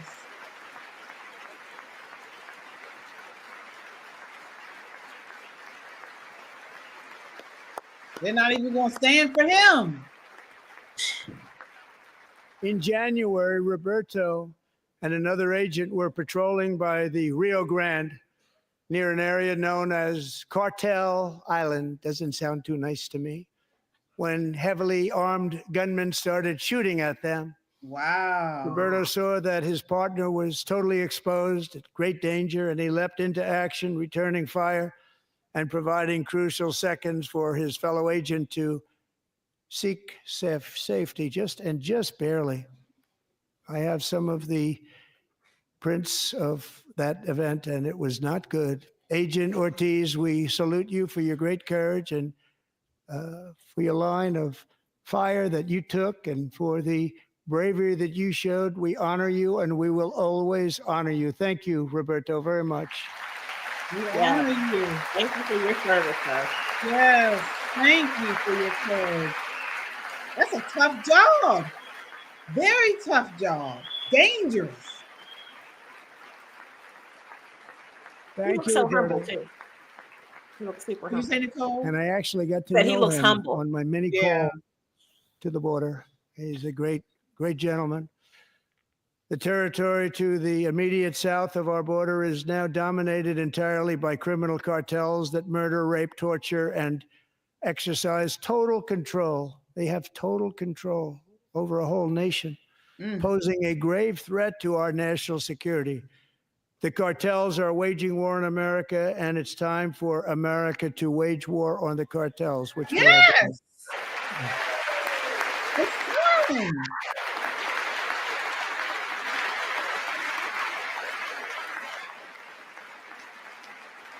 5 nights ago, Mexican authorities, because of our tariff policies being imposed on them, think of this, handed over to us 29 of the biggest cartel leaders in their country. That has never happened before. They want to make us happy.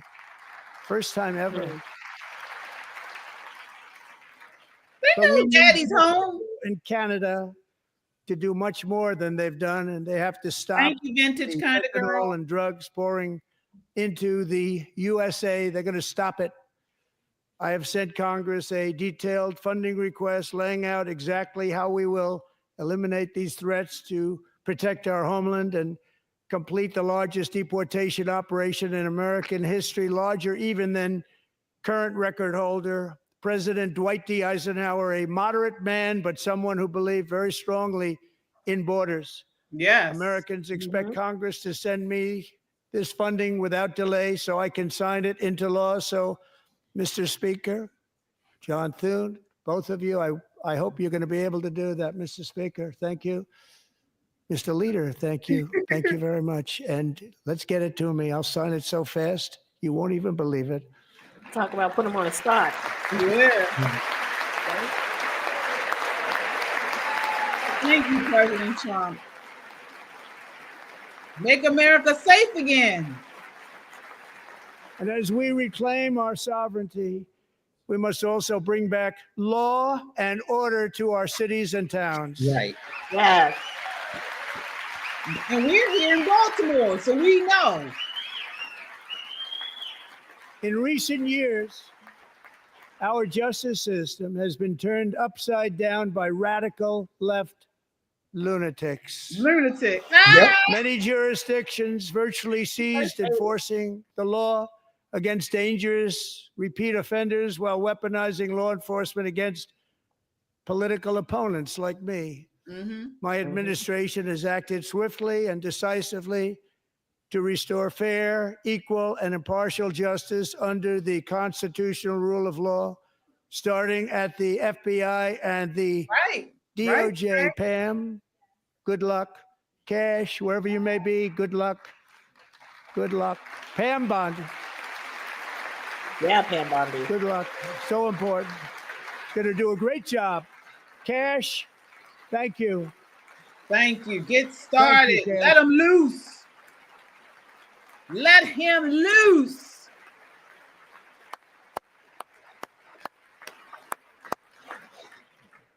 They've already started very strong. They're going to do a fantastic job. You're going to be very proud of them. We're also once again giving our police officers the support, protection, and respect they so dearly deserve. They have to get it. They have such a hard, dangerous job, but we're going to make it less dangerous. The problem is the bad guys don't respect the law, but they're starting to respect it, and they soon will respect it.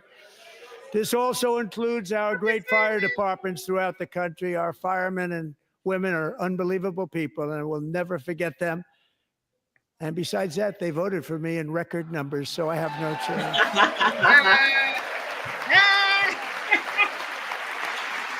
Hey, if you voted for President Trump, hit the like button.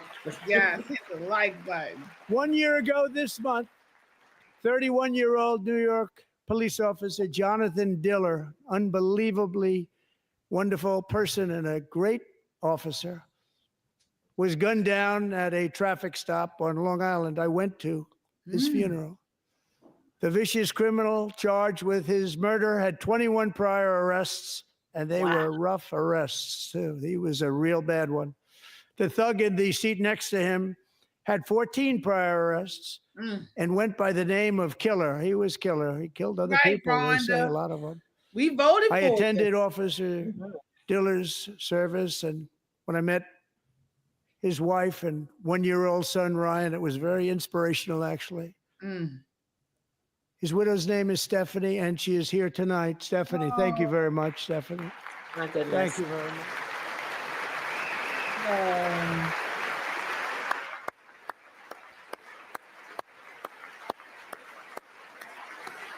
Wow.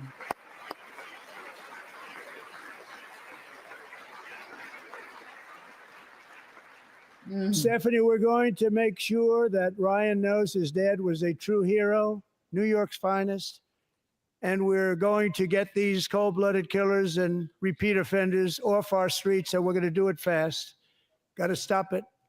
They get out with 28 arrests. They push people into subway trains. They hit people over the head, back of the head with baseball bats. We got to get them out of here. I've already signed an executive order requiring a mandatory death penalty for anyone who murders a police officer. And tonight I'm asking Congress to pass that policy into permanent law.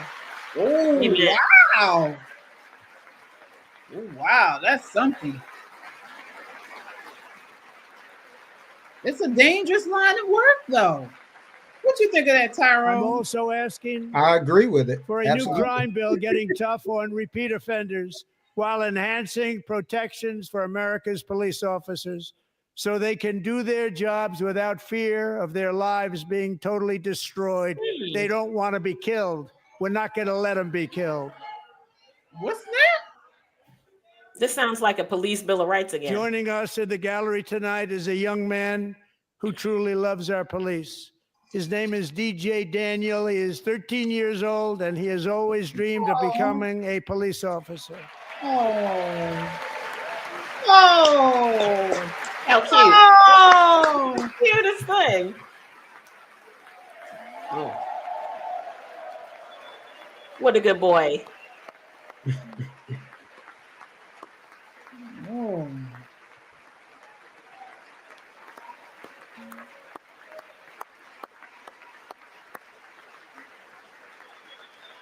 He's too big for that, Dad. Look, look at me.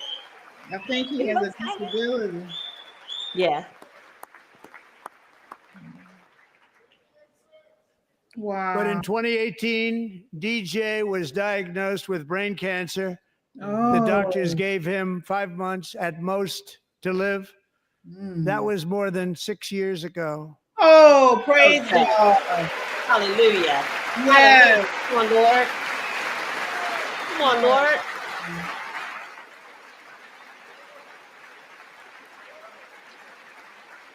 Oh. They can't stand up for the baby.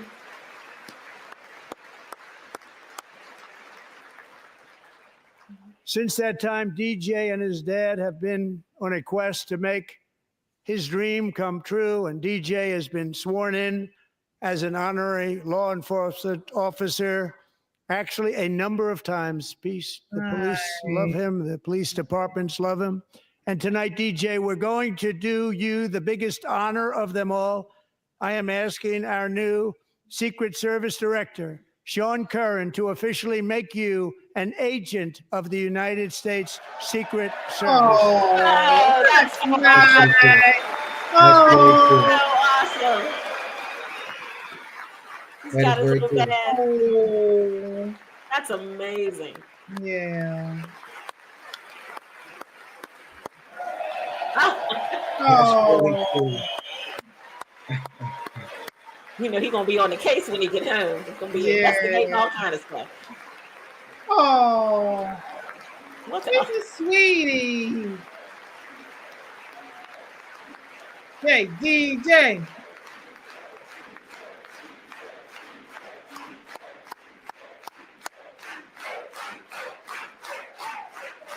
Let's see if the Democrats are cheering for him. Thank you, DJ. Nope. Look like Still they're sitting sitting. down.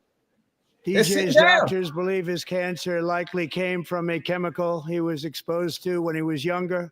Since 1975, rates of child cancer have increased by more than 40%.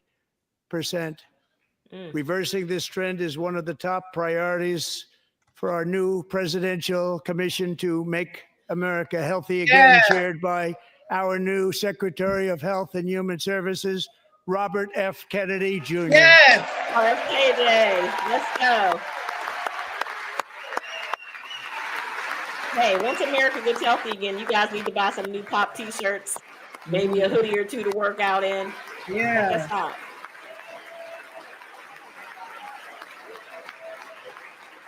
Get your merch. Get your merch. Yes. With the name Kennedy, you would have thought everybody over here would have been cheering. How quickly they forget.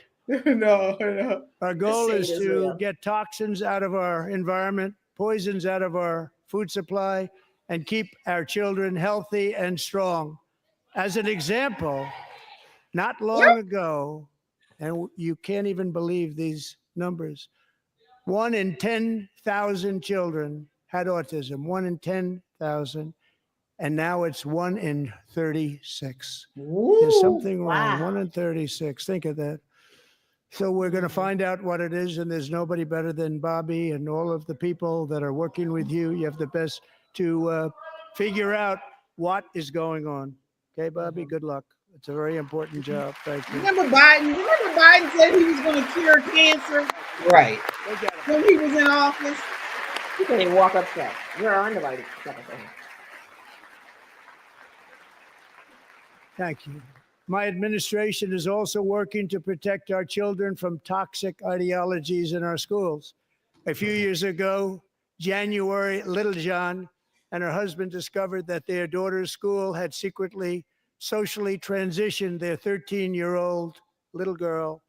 Teachers and administrators conspired to deceive January and her husband while encouraging her daughter to use a new name and pronouns. Demonic. They, them pronoun, actually. Mhm. All without telling January, who is here tonight and is now a courageous advocate against this form of child abuse. January. Child abuse. That's what it is. Child abuse. Thank you very much. Thank you. Thank you. Stories like this are why, shortly after taking office, I signed an executive order banning public schools from indoctrinating our children with transgender ideology. Stop mutilating the kids. Absolutely. I also signed an order to cut off all taxpayer funding to any institution that engages in the sexual mutilation of our youth. Yep. Defunding. Defunding. And now I want Congress to pass a bill permanently banning and criminalizing sex changes on children and forever ending the lie that any child is trapped in the wrong body. All right. This is a big lie. Big lie. Get them out. Get them out. It's hard to yell in the And our ground in the message mouth. to every child in America is that you are perfect exactly the way God Yes. made you. Yeah. Hallelujah. Hallelujah.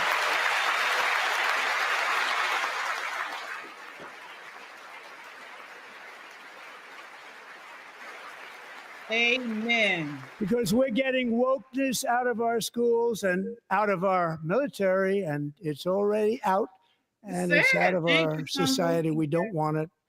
It's sad. Wokeness is trouble. Wokeness is bad. It's gone. It's gone. And we feel so much better for it, don't we? Don't we feel better? So much better. Our service members won't be activists and ideologues. They will be fighters and warriors. They will fight for our country. And Pete, congratulations. Secretary of Defense, congratulations.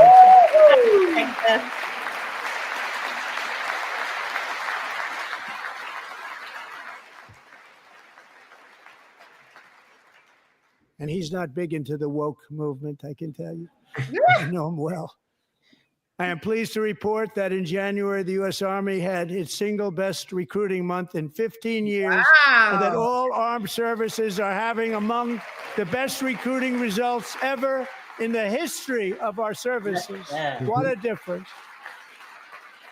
Wow. And you know, it was just a few months ago where the results were exactly the opposite. We couldn't recruit anywhere. Right. We couldn't recruit.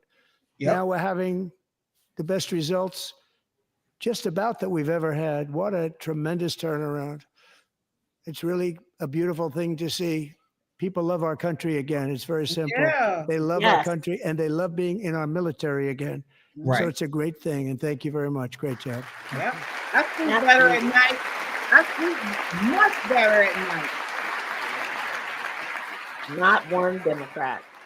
Not We're one. joined tonight by a young man, Jason Hartley, who knows the weight of that call of duty. Jason's father, grandfather, and great-grandfather all wore the uniform. Jason tragically lost his dad, who was also a Los Angeles County Sheriff's deputy when he was just a boy, and now he wants to carry on the family legacy of service. Jason is a senior in high school, a six-letter varsity athlete, a really good athlete, they say, a brilliant student with a 4.46, that's good, GPA. And his greatest dream is to attend the U.S. Military Academy at West Point. Ooh, like DJ. Let's go. And West Point. Let's go. No.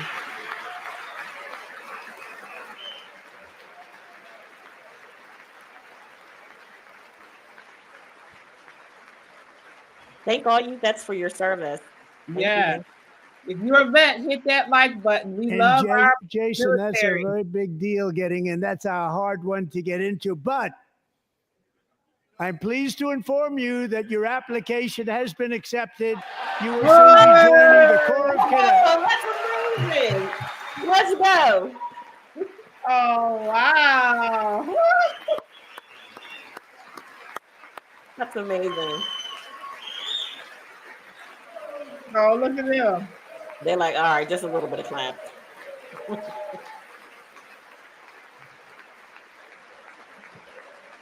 Nice.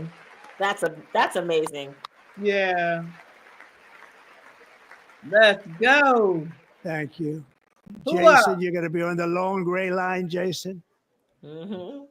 As Commander-in-Chief, my focus is on building the most powerful military of the future. As a first step, I'm asking Congress to fund a state-of-the-art Golden Dome missile defense shield to protect our homeland, all made in the USA.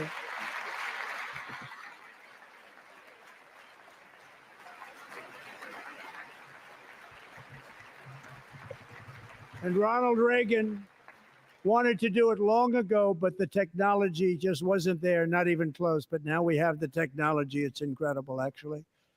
And other places they have it. Israel has it. Other places have it.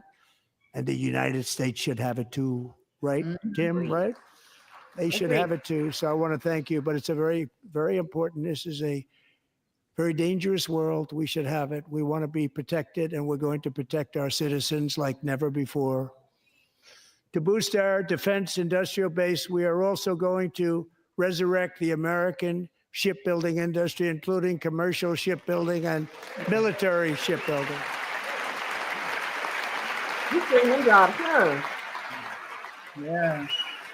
And for that purpose, I am announcing tonight that we will create a new Office of Shipbuilding in the White House and offer special tax incentives to bring this industry home to America where it belongs. We used to make so many ships. We don't make them anymore very much, but we're going to make them very fast, very soon. It will have a huge impact. To further enhance our national security, my administration will be reclaiming the Panama Canal, and we've already started doing it. Good. Outstanding. Outstanding. It was a security risk. Just today, a large American company announced they are buying both ports around the Panama Canal and lots of other things having to do with the Panama Canal and a couple of other canals. The Panama Canal was built by Americans for Americans, not for others, but others could use it. But it was built at tremendous cost of American blood and treasure. 38,000 workers died building the Panama Canal. They died of malaria. They died of snake bites and mosquitoes. Not a nice place to work. They paid them very highly to go there, knowing there was a 25% chance that they would die. The most expensive project also that was ever built in our country's history, if you bring it up to modern day costs. It was given away by the Carter administration for $1. But that agreement has been violated very severely. Worst we didn't president give it ever. to China. We gave it to Panama, and we're now taking it back. Money. Oh, yeah.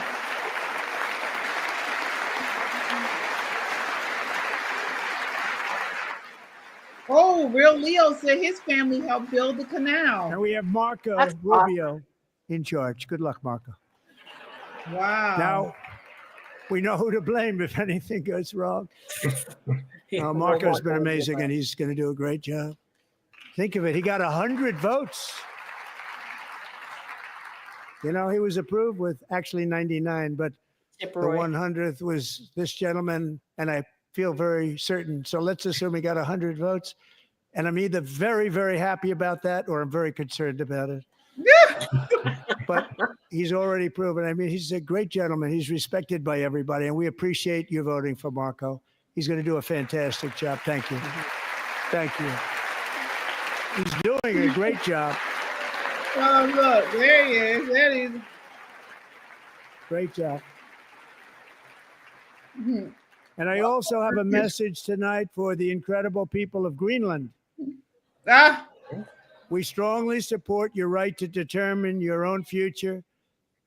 And if you choose, we welcome you into the United States of America. We need Greenland for national security and even international security. And we're working with everybody involved to try and get it. But we need it really for international world security. And I think we're going to get it. One way or the other, we're going to get it. We will keep you safe. We will make you rich, and together we will take Greenland to heights like you have never thought possible before. It's a very small population, but very, very large piece of land and very, very important for military security. America is once again standing strong against the forces of radical Islamic terrorism.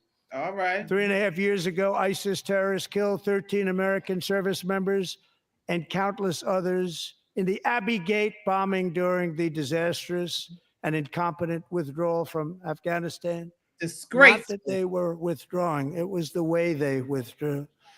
Perhaps the most embarrassing moment in the history of our country. Yeah. Tonight, I am pleased to announce that we have just apprehended the top terrorist responsible for that atrocity. Oh. And he is right now on his way here to face the swift sword of American justice. And Gandhi. We're going to stand for that. Democrats will speed it. Wow. Anti-American. Democrats are anti-American. And they're still sitting there. Still sitting. And I want to thank especially the government of Pakistan for helping arrest this monster. Okay. This was a very momentous day for those 13 families who I actually got to know very well, most of them, whose children were murdered, and the many people that were so badly, over 42 people, so badly injured on that fateful day in Afghanistan. What a horrible day. Such incompetence was shown. Terrible. That when Putin saw what happened, I guess he said, wow, maybe this is my chance. That's how bad it was. Right. Should have never happened. Grossly incompetent people. It was. I spoke to many of the parents and loved ones, and they're all in our hearts tonight. Just spoke to them on the phone. We had a big call. Every one of them called, and everybody was on the line, and they did nothing but cry with happiness. They were very happy. Wow. As happy as you can be under those circumstances. Their child, brother, sister, son, daughter was killed for no reason whatsoever. In the Middle East, we're bringing back our hostages from Gaza. In my first term, we achieved one of the most groundbreaking peace agreements in generations, the Abraham Accords. He did. He did.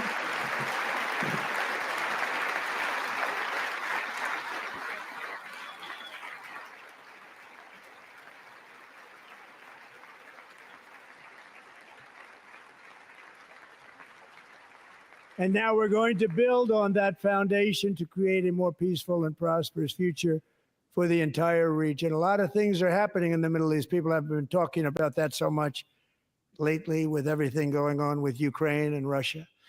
But a lot of things are happening in the Middle East. It's a rough neighborhood, actually. I'm also working tirelessly to end the savage conflict in Ukraine.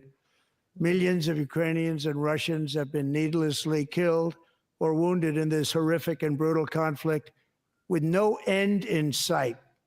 The United States has sent hundreds of billions of dollars to support Ukraine's defense with no security.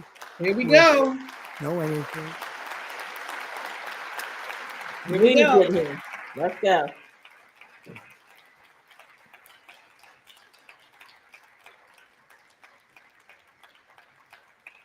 Do you want to keep it going for another 5 years? Yeah. You would say Pocahontas says yes. The smoke. Oh my gosh. Whoa. A smoke. 2,000 People are being killed every single week. More than that.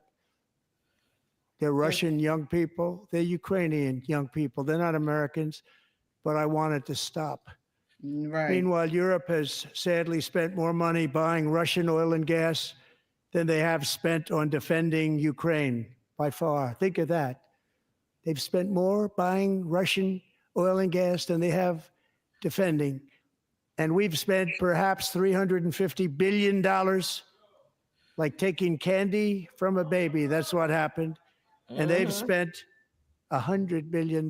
What a difference that is. And we have an ocean separating us, and they don't.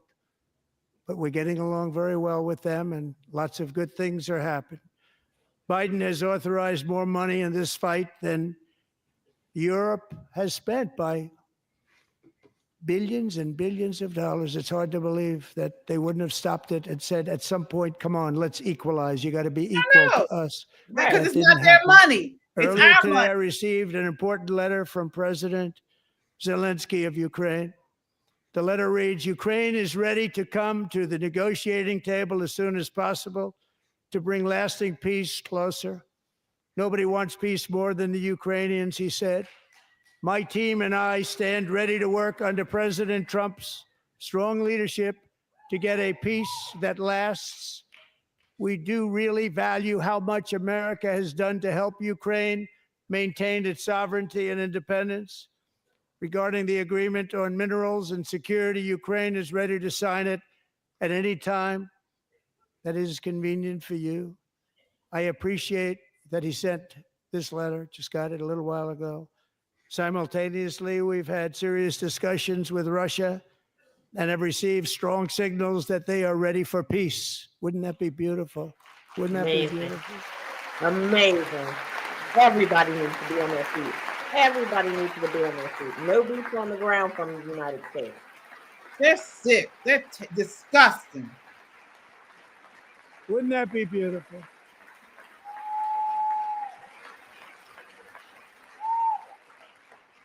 It's time to stop this madness. It's time to halt the killing. It's time to end the senseless war. If you want to end wars, you have to talk to both sides. Right. Nearly 4 years ago, amid rising tensions, a history teacher named Mark Fogel was detained in Russia and sentenced to 14 years in a penal colony. Rough stuff. The previous administration barely lifted a finger to help him. They knew he was innocent, but they had no idea where to begin. But last summer, I promised his 95-year-old mother, Malphine, that we would bring her boy safely back home. After 22 days in office, I did just that, and they are here tonight. Oh. Good for 95. Yes, she does. Nice.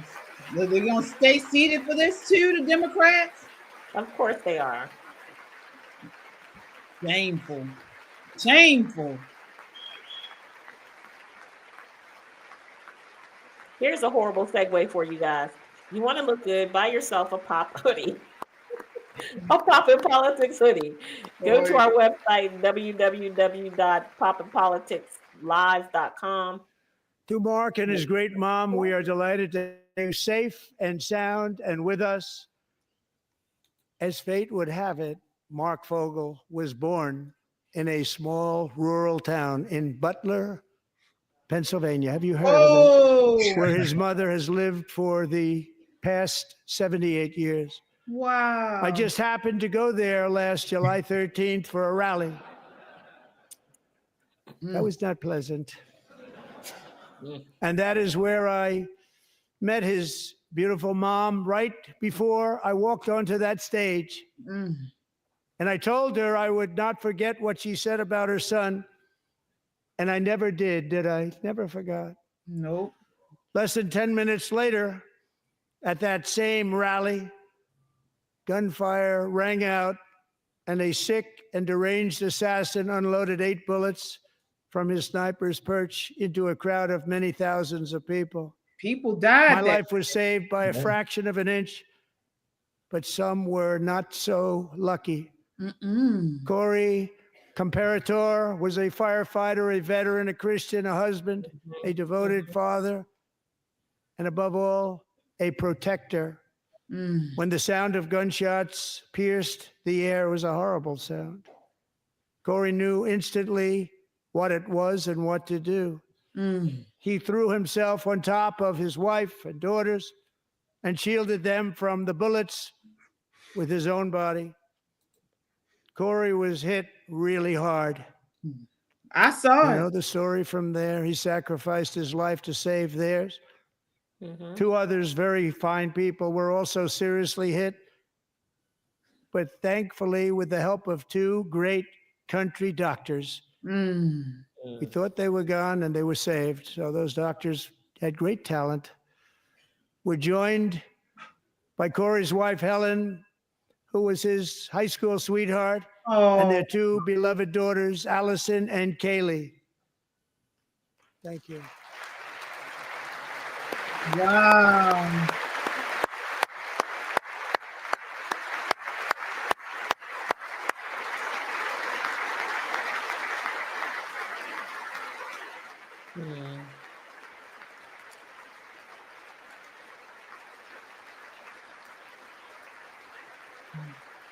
Wow, rest in peace to those who lost their lives. I know. You're going to be okay, honey. Somebody hug her. To Helen, Allison, and Kaylee, Corey is looking down on his three beautiful ladies right now, and he is cheering you on. He loves you. He is cheering you on. Corey was taken from us much too soon, but his destiny was to leave us all with a shining example of the selfless devotion of a true American patriot. It was love like Corey's that built our country, and it's love like Corey's that is going to make our country more majestic than ever before. I believe that my life was saved that day in Butler for a very good reason. I was saved by God to make America great again. I believe that. Yep. Yeah. Thank you. Thank you. Absolutely.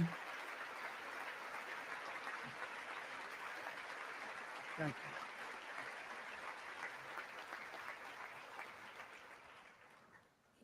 Thank you very much. From the patriots of Lexington and Concord to the heroes of Gettysburg and Normandy, from the warriors who crossed the Delaware to the trailblazers who climbed the Rockies, and from the legends who soared at Kitty Hawk to the astronauts who touched the moon, Americans have always been the people who defied all odds, transcended all dangers, made the most extraordinary sacrifices, and did whatever it took to defend our children, our country, and our freedom. And as we have seen in this chamber tonight, that same strength, faith, love, and spirit is still alive and thriving in the hearts of the American people. Despite the best efforts of those who would try to censor us, silence us, break us, destroy us, Americans are today a proud, free, sovereign, and independent nation that will always be free, and we will fight for it till death. We will never let anything happen to our beloved country, because we are a country of doers, dreamers, fighters, and survivors. Our ancestors crossed a vast ocean, strode into the unknown wilderness, and carved their fortunes from the rock and soil of a perilous and very dangerous frontier. They chased our destiny across a boundless continent. They built the railroads, laid the highways, and graced the world with American marvels like the Empire State Building, the mighty Hoover Dam, and the towering Golden Gate Bridge. They lit the world with electricity, broke free of the force of gravity, fired up the engines of American industry, vanquished the communists, fascists, and Marxists all over the world, and gave us countless modern wonders sculptured out of iron, glass, and steel. We stand on the shoulders of these pioneers who won and built the modern age. these workers who poured their sweat into the skylines of our cities, these warriors who shed their blood on fields of battle and gave everything they had for our rights and for our freedom. Now it is our time to take up the righteous cause of American liberty. It's our turn to take America's destiny into our own hands and begin the most thrilling days in the history of our country. This will be our greatest era. With God's help, over the next 4 years, we are going to lead this nation even higher, and we are going to forge the freest, most advanced, most dynamic, and most dominant civilization ever to exist on the face of this earth.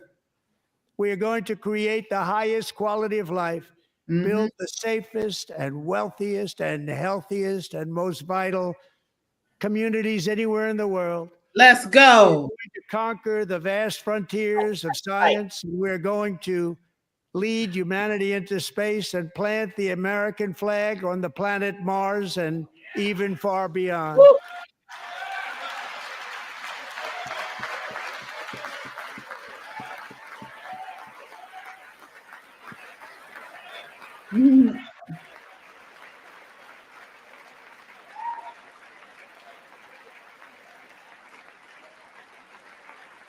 And through it all, we are going to rediscover the unstoppable power of the American spirit. And we are going to renew unlimited promise of the American dream. Every single day, we will stand up and we will fight, fight, fight for the country our citizens believe in. Let's go. Yeah. People deserve. Woo! All right. Fight, fight, fight.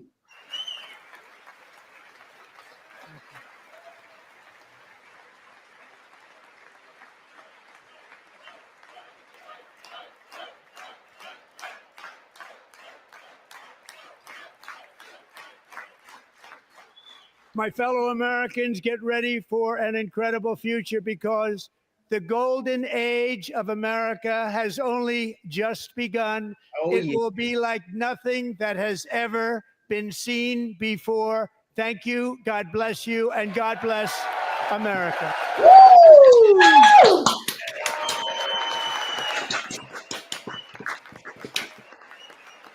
Dang, the Democrats must have left mid-sentence. That whole section's almost empty. Right. Yeah. And they were wearing pink. Some of them were wearing pink to protest President Trump's policies on what they say against women. You mean the same people who let men participate in women's sports wore pink? Right. I mean, you can't even make this stuff up. They are anti-American. There's no compromise with them. This has to be done without them. And in that midterm election, we have got to win and build a bigger majority in Congress. Yeah. Because the Democrats are not serious. They hate this country. Yeah, they do. They do. They hate it. They hate it. Their scam has been exposed. The fraud has been exposed. And they are seething, folks. They are seething. So this is it, and we got to continue to, like President Trump said, fight, fight, fight. They wouldn't even stand for the 13-year-old boy that wanted to be a police officer who had just had a brain surgery. Right. He fought off brain cancer. He just wants to be a cop. Then you have the CIA director himself issue him a badge and an ID. And not one of those so-called Black activists stood up to clap for this boy. Right. Not one. Or this guy who gets a presidential appointment to West Point. You can't applaud this kid who is willing to sacrifice his life potentially for this country.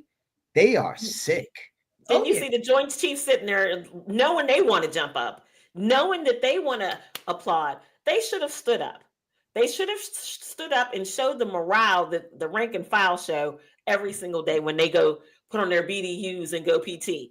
Where is their morale? Where is it? He gave them if a I was service I'd be mad. I would be so mad at them. I would be so mad. Yeah, they would not even shake hands with President Trump's cabinet, which is customary generally. As they walk down, they wouldn't shake their hand. They refused. That's anti-American. It is. I mean, they just did the country a favor by really substantiating what many may have suspected. Okay.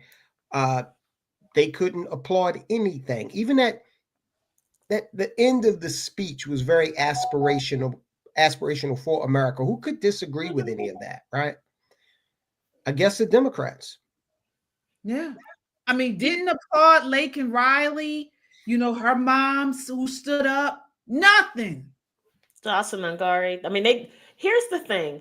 I get the partisanship. I really do, because there are moments in your political life, no matter how great of a job a Democrat is doing, if you have a chance to make a point for the Republican Party, I might take that chance, but not at the expense of our nation, not the expense of our children, not at the expense of a 95-year-old mother, who slept her way all the way to Washington, D.C. for this. There's something to be said for putting down your partisanship and acting like a great American at some point. But what we saw them do is double down on dumb. They're going to make it even harder for themselves to win an election, because people like me are going to use clips of this and say, listen, they talked about Lake and Riley, and look at them sitting there talking to each other, texting each other, holding up signs saying lies. Let's talk about it. Let's talk about it. Is this who you want to represent you? Is this the community? And look what they did to the man with the cane, Al Green, holding the cane up, screaming all throughout the beginning of the address. Looking insane. Yes. Staged. But listen, if you're somebody who uses Robert's Rules of Order for meetings, this was a classic use of Robert's Rules of Order. Right. They got that meeting all the way together.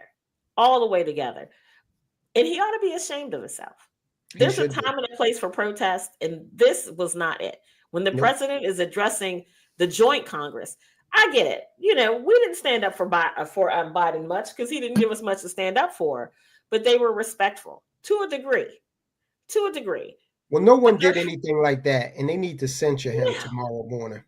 That's what I think. He should be censured. Yeah, I agree. Absolutely censured. I agree. And I just want to quickly, for you guys who came in late, I mean, this was sad.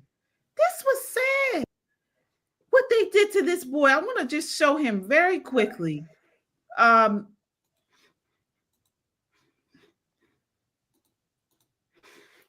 This is who they did not stand up for. This boy. Look at him. He doesn't deserve for you to get off of your high horse, for you to just set aside your partisanship and just stand for this boy. Traveled all the way to D.C. Wait, but Black Lives Matter, though, right? I guess his doesn't, and his aspirations don't. Well, this was awesome, not just for the speech, but also very illuminating for the entire country, for the world to see. That's the Service who gave him the thing, yeah. Whose side do you want to be on? Right. He doesn't deserve an applause. He doesn't deserve somebody standing up for him. They just finished doing a boycott of Target, of all the stores, DEI, and this boy traveled with his dad all the way to DC, and they can't even give him an applause. Look at the CIA director. He's melting all over the place. He's the cutest thing. He is the cutest thing. He is absolutely stealing hearts, except for those cold, stone-hearted Democrats who just wanted to make some political theater. There were several places where they should have stood. Regardless of the policy differences. When you talk about America's young girls being raped and killed by illegal aliens, you get on your feet for these children and the families that they left behind. They sat there staring off into outer space. And shout out to Trump for calling her Pocahontas to her face. I like that he called them out to their face. Yeah. And he looked right at them during certain points of the speech. Because he's just like, you want to go, let's go. Yeah, that's some alpha energy for you. That's what leadership looks like. And I love that he didn't say, I am going to fix this problem. He said, Pam, good luck. Cash, good luck. Pete, good luck. He put his team in the place so he doesn't have to. And that's the mark of a good leader. Yeah. And look at this nasty, shameful. Jasmine Crockett put this out prior to the address. Here she is. It's a cultural divide. I'm gonna get it on the floor. You really about to do it? 40 acres in the mule. This is bigger than the music. And let me pause the music because then they're gonna yeah. She does some dancing thing. This is disgusting. She's trash. Yeah. Look at her. And this is a United States Congresswoman. In the halls of Congress. And you see, she says, the state of this union will begin shortly. I'm going to be in attendance. Do not watch. Okay. Well, look, Americans, the choice is clear. Okay. Mm-hmm. You can get with this or you can get with that. I mean, we've got aspirational, people that are doing things, going somewhere, taking this nation to another level. And then we got what you just saw. Okay. Literally skinning, grinning, shucking, and driving down the halls of Congress. Okay.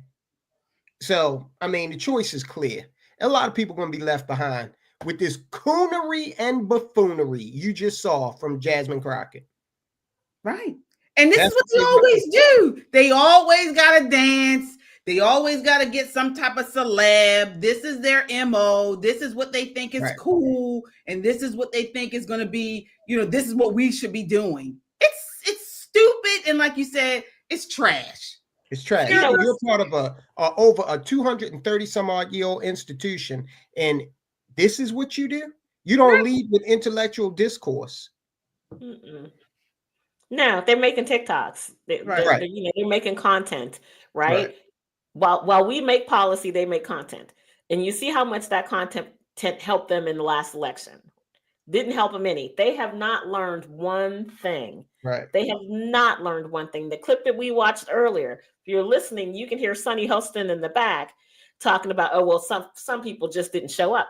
No, they don't like your ideas. No one wants their children transitioned behind their back. Right. Nobody. And not one Democrat stood up for that mother who had to fight to get her daughter out of that situation. Right. No one stood up for the girl who got the brain damage in the volleyball game. Yeah, she got hit in the head with the ball. Yeah. This boy jumped up and hit her in the head with that ball so hard that this girl has brain damage. Yeah. And yet not one Democrat senator voted to keep men out of women's sports. Not one. Including Maryland's own brand new senator, Angela Also Brooks. Not one. She's a girl mom. Yeah. Well, folks, we will be back tomorrow night. Wednesday night, we will be here tomorrow at 8 p.m. right here on Poppin' Politics. We'll be live. I want to just acknowledge our super chatters. Thank you all so much for supporting us tonight. Let's see here. Laura, thank you. Thank you so much. Lupe Murillo, thank you. Gimpy, thank you.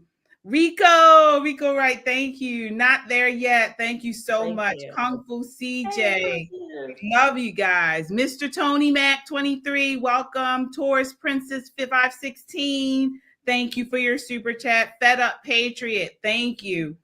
All right, Chadwick, thank you for your super chat. Mortius Vicamus, thank you. All right, Naomi, thank you so much. El Rodriguez, thank you. A Real Leo, thank you. You guys are you great. Rambo, Thug Life, thank you. Tucker 2022, yes. Laura, thank you so much. Thank you all. PB Hardy, thank you. America First, yes. Rhonda McCarroll, thank you. Thank you all so much. Vintage kind of girl, we see you. The Scrapping Beauty, thank you so much for watching tonight and watching with us, and just joining in with the this address. And we will be back tomorrow night. Also, Soldiers of Finance, what do you have coming up this week? Oh, well, we've got tomorrow, we've got some more about Tiffany Henyard, but take a look at one of the videos we posted yesterday. It goes into some of the history of the Ukraine conflict that I think people will find interesting. Absolutely. All right. Excellent. Well, we will be back tomorrow night right here, 8 p.m. Until next time, count your blessings and live a life of purpose. It's the golden age. Yay. We'll sleep well tonight in America. Good night. It's time for Pop and Politics. It appears that time period following slavery and Jim Crow were not as harmful to the Black community as the legacy of liberalism and the welfare state. Because you have this candidate that checks all these boxes. Well, she's Black-ish, check the box. She's female, check the box. She's from California, check the box. And she's not Joe Biden. Right. Most importantly, check the box. We ought to win. Somebody roll out Beyonce. You lie, you steal, you cheat, you cause fear, you cause all kinds of chaos, and now you want us to somehow take your sob stories as if you're on our side. Get the... We are seeing, how Marxism, how communism have infiltrated many of our institutions, and one of the main institutions that have been infiltrated is the church. Welcome to Christian Conservative. The Christian agenda is good for everybody. President Trump, he's embracing God's design for the identity of man that you would think Christians would be happy about and hold on to, but they're not, especially Black Christians. That's a very scary place to be. If you deny me in front of people, Jesus said, I will deny you in front of my Father. This was political. They wanted to make an example out of you. God forbid I had kissed the ring. I would have kissed the ring and still got sentenced that same way. I said, Lord, you put him in because your sister was in jail. Welcome back to the All-American Talk Show. We are talking about OnlyFans, otherwise known as Lonely Fans. And 4.1 million creators, 84% are female. They earn an average of $180 per month. Bill's gonna go meet someone in an alley by a dumpster, and KJ and I are gonna keep talking for a little bit. Oh my gosh, I had a bad dream, Giovanni. It's like I had to watch multiple minutes of The View. As Maryland literally tried to take the word parent out of health education. I don't care about the public schools, and I don't care about the teachers there. What I care about are that the students who go there get the education they need to become productive adults. Just the Guys Podcast. They all look the same. He's a real pretty boy, asking the questions real softly and nodding his head. Yes, mama. Yes, mama. Madam President, these gentlemen do not believe that you are intelligent. I beg to differ. I was the first vice president or president to ever in office go to a reproductive health care clinic. Her strategy to win Black votes was putting a twerking rapper on stage, saying that she cooked collard greens in the bathtub. And you see a lot of Black men typically vote in the way of the cooch. When you take government out of it, things go back to where they're supposed to go. All of these things that the guy should have done to protect himself, why don't we just say keep your legs closed? 80% of the world walking out there is hedonistic degenerates who believe freedom is defined by how hedonistic and degenerate you express yourself. You better thank a union member.